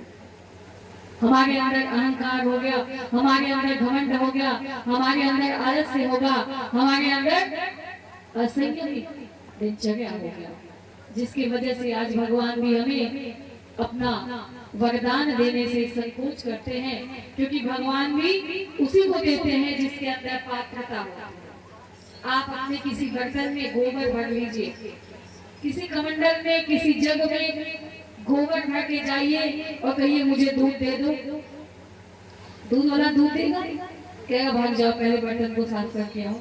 वैसे ही हमारे अंदर कलमश, कसाई, रोग, द्वेष, दुर्गुण, ईर्ष्या, पाप, ये सब भरे पड़े हैं। जब तक इसे हम साफ नहीं करेंगे तब तक भगवान हमें अपना अनुदान वरदान नहीं दे सकते। ये चौथा क्या था? साधन। जो भी साधन है उसी में हमें अपनी साधना को फलीभूत करनी है, क्योंकि जो समय हमारे पास है, इसी समय में जो समय हमारे पास पूज्य गुरुदेव ने, परमात्मा ने, ईश्वर ने जो समय दिया वो हमारे लिए पूर्ण है। जब राजा परीक्षित ने 7 दिन में अपने मोक्ष की प्राप्ति के कार्य को किया, तो क्या हमारे पास 7 दिन नहीं है? हमारे पास तो उससे भी ज्यादा है। क्या करना है, कैसे करना है, मन में चिंतन करते रहना है, स्वाध्याय करते रहना है। गुरुदेव ने इतने सारे पुस्तक लिख डाले, आप पुस्तक को उठाइए। परम पूज्य गुरुदेव का मासिक पत्रिका है अखंड ज्योति, उस अखंड ज्योति के सदस्य बनिए। प्रति माह आपके घर में वो अखंड ज्योति आएगी, उस अखंड ज्योति का स्वाध्याय कीजिए। आपके जीवन में किसी भी प्रकार की कोई परेशानी होगी, उस अखंड ज्योति पत्रिका को उठाइए, उसे हाथ में लीजिए, 24 बार गायत्री मंत्र बोलिए, नेत्रों को बंद करके। और जब 24 बार गायत्री मंत्र बोल लेंगे, उसके बाद जो भी पृष्ठ खुलेगा आपकी समस्या का निदान होगा। गुरुदेव ने कहा, बेटा मैं जाने के बाद तुम मुझे 3 जगह मेरा दर्शन कर सकते हो। कहाँ? उगते हुए सूर्य में, उगते हुए सूर्य में आप मेरा दर्शन कर सकते हैं। दूसरा, हमारे लिखे हुए स्वाध्याय करने वाले पुस्तकों में, जो गुरुदेव ने पुस्तक लिखा उसमें आप उनका दर्शन कर सकते हैं। और तीसरा, शांति कुंज हरिद्वार में अखंड ज्योत जल रहा है, उस ज्योत में आप गुरुदेव का दर्शन कर सकते हैं। 1926 से वो अखंड ज्योत अभी तक अनवरत जल रहा है, जिस ज्योत में आप चाहेंगे तो गुरुदेव का दर्शन कर सकते हैं। गुरुदेव के साहित्य को ले जाइए, गुरुदेव के साहित्य को अपने घर में स्थापित कीजिए। वह साहित्य ही गुरुदेव की प्रतिमूर्ति है। ये सारे स्लोगन जो आप यहाँ बैनर लगा हुआ है, सारे गुरुदेव के विचार हैं। नारी को ये देखिए असंयम बनाकर रखने वाला, यहाँ पर थोड़ा चमक रहा, नहीं पढ़ पा रही हूँ। साधना या आत्म विकास के क्षेत्र में पुरुष स्त्री का भेद नहीं। आज किसी भी क्षेत्र में अगर आप देखें तो नारी पुरुषों से कम नहीं। हमारे देश की राष्ट्रपति कौन है? कौन है बताइए? द्रौपदी मुर्मू। क्या है वो? नारी है ना। और जब वो राष्ट्रपति के पद को संभाली थी, उसके दूसरे दिन उन्होंने क्या अनाउंसमेंट किया था, क्या घोषणा की थी, किसी को पता है? दूसरे दिन ही उन्होंने घोषणा कर दिया कि उनके भोजनालय में प्याज लहसुन भी नहीं बनेगा। अब आप सोचिए, वो तो राष्ट्रपति है, जो चाहेंगे वो खा सकती है, पी सकती है। पूरे ऐश्वर्य की जिंदगी से जी सकती हैं, लेकिन उन्होंने दूसरे दिन ही यह घोषणा कर दी कि उनके भोजनालय में, अन्नपूर्णा के मंदिर में प्याज लहसुन भी नहीं बनेगा। क्या वो पढ़ी लिखी होकर उनके अंदर यह भाव नहीं है कि क्या प्याज लहसुन खाए? प्याज लहसुन एक तामसिक भोजन है जिसे करने के बाद हमारा मन मस्तिष्क पूरी तरह से विचलित हो जाता है। परमात्मा के पूजन में, भगवान के ध्यान में हमारा मन लगने नहीं लगता। भोजन के संयम के कारण मानव रोगी हो जाता है, मानव रोगी हो जाता है, मानव रोगी हो जाता है। संस्कार बदलते हैं मन के, ध्यान से सुनेंगे। संस्कार बदलते हैं मन के, चोरी का मन जो जाता है। संस्कार बदलते हैं मन के, चोरी का मन जो जाता है। जैसा खाएंगे वैसा बनेगा मन।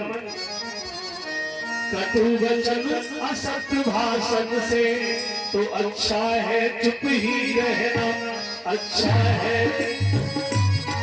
हाँ अच्छा है चुप ही रहना।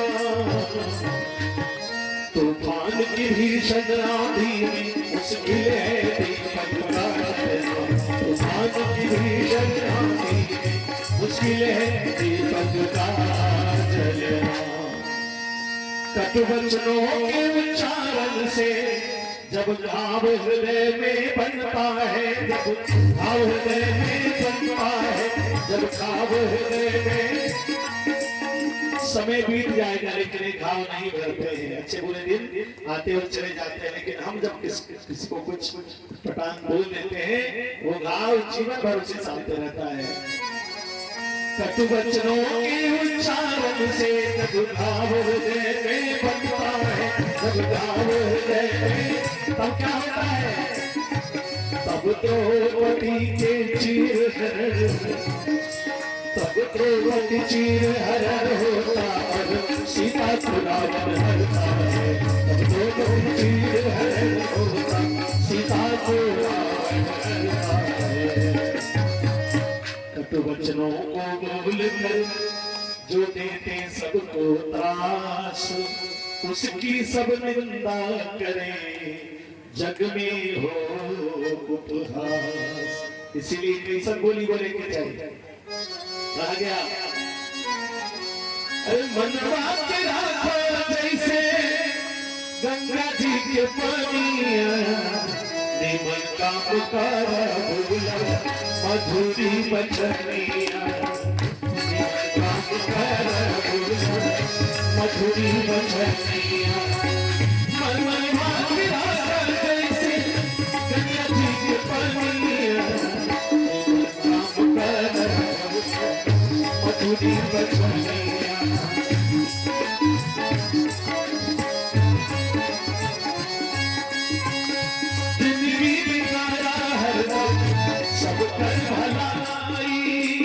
पानी तो खाने से थोड़ा सा नहीं तो सोने लगे थे आप लोग। बोलिए राजा माता की। जिंदगी में खाना हर सब कर भलाई, सपनों में भरा जब केहू के बुलाई, काहे सदा न रहा है, सदा न रहेगा जमाना किसी का। अगला लाइन मिल के गाते हैं। नहीं चाहिए दिल दुखाना किसी का, नहीं चाहिए दिल दुखाना किसी का। सदा न रहा है, सदा न रहेगा जमाना किसी का। नहीं चाहिए दिल दुखाना किसी का। जिंदगी में खाना हर दम सब कर भलाई, सपनों में गहरा जग केहू के बुलाई, काहे भैया पता नहीं कौन के जगत राते वाला झंडी हिला दे रे ऊपर वाला तो राम राम नाम सब लगातार राम नाम सत्य बोले में, लेकिन ध्यान रहे राम के नाम सत्य है। लोग तो ये राम नाम करता है बाप रे, हम कैसे बोले तो मरने पर बोला जाता है। मुर्दा को सुनाया जाता है, मुर्दा सुन के क्या करेगा जी? ये सुनाया जाता है जिंदा को, राम का नाम ही सत्य है, बाकी कुछ सत्य है नहीं। पता नहीं कौन चली भाई तेवन काम मधुरी बचनिया काम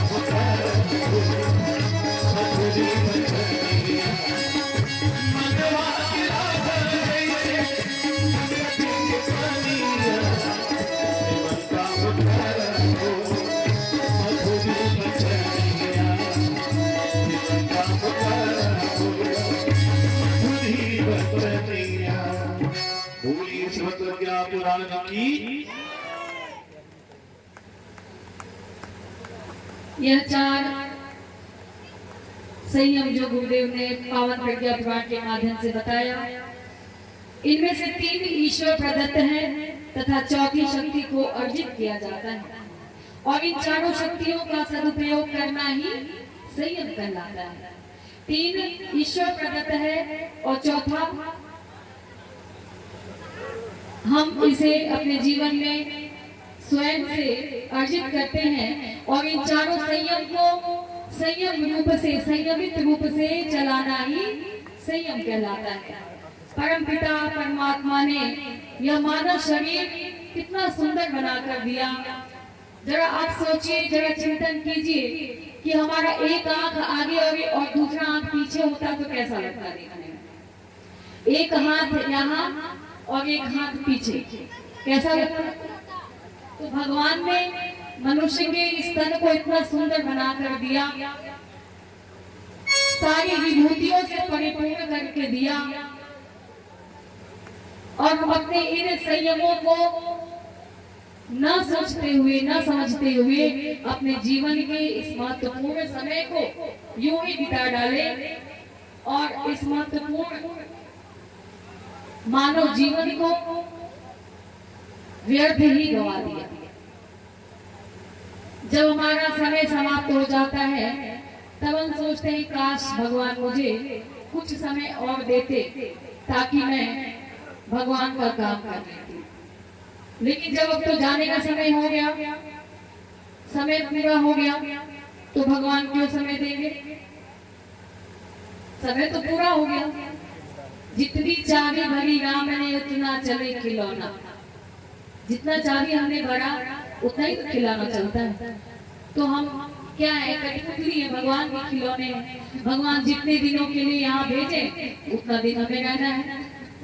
अभी भी जो समय बचा है उसको संवार लीजिए, बना लीजिए, और नहीं तो बाद में क्या होगा? बाद में होगा बैठल रोवेली गुजरिया हो, चुनरिया में दाग गई। बैठल रोवेली गुजरिया हो, चुनरिया में दाग गई। कैसे जाए पिया की नगरिया हो। कौन है पिया? वो परमात्मा जो जगत पिता जगतपति है। कैसे जाए पिया की नगरिया हो, चुनरिया में दाग गई। रोवेली गुजरिया हो, चुनरिया में दाग गई। रोवेली गुजरिया हो, चुनरिया में दाग गई।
परम पिता ने भेज दिया और नैहर आने के बाद 4 को यार को बना लिए और उसी में दिन रात लीन होके सारा जिंदगी बिता दिया। वो यार कौन है?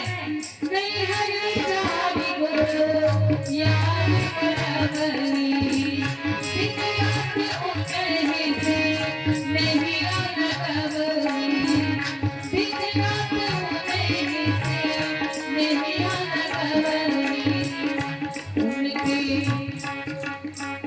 उनकी सुचगनी सिररिया हो सुनरिया में डाल उनकी सुचगनी सिररिया हो सुनरिया में डाल कैसे जाए पिया की नजरिया हो, कैसे जाए पिया की नजरिया हो सुनरिया में डाल।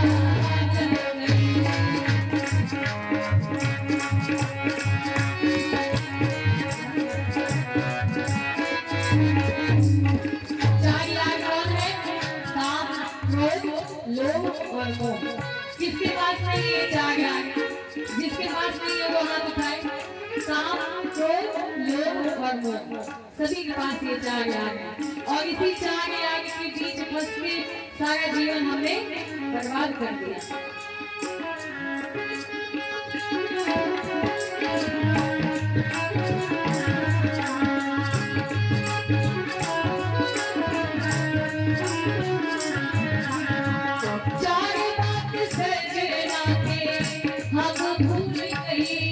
सजना को परम पिता परमात्मा, वह गुरुदेव, वह जगत पति, 4 बात सजना की हम भूल गए, पछतात वाणी की पछतात वाणी की तुमी आई हो,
जैसे 4 यार को हमने अपने जीवन में बना लिया है। सभी के पास काम, क्रोध, लोभ, मोह। किसके पास काम नहीं, किसके पास क्रोध नहीं, किसके पास लोभ नहीं और मोह नहीं। इन 4 यार को यदि हमने अपने जीवन से कम कर दिया तो वो परमात्मा फिर याद रहेंगे, जिसने हमें कुछ समय के लिए यहाँ भेजा है, फिर वापस बुला लेंगे। जिस दिन भेजा उसी दिन बुलाने का भी समय निर्धारित कर दिया कि एक दिन तुम्हें वापस आना है। तो जीवन में कभी पछतावा ना रह जाए कि हमने अपने जीवन में नेक कार्य नहीं किया, भगवान के काम नहीं किए, गुरुदेव के लिए समय नहीं निकाला। इसलिए जो भी समय बचा है उसे परमात्मा का समय मानकर, परमात्मा का जीवन मानकर कुछ न कुछ समय भगवान के लिए निकालिए और भगवान के काम में हाथ को बटाइए। आइए आज की कथा को हम यहीं विराम देते हैं। आरती के लिए सभी लोग खड़े हो जाएंगे, आरती के लिए ऊपर आ जाए।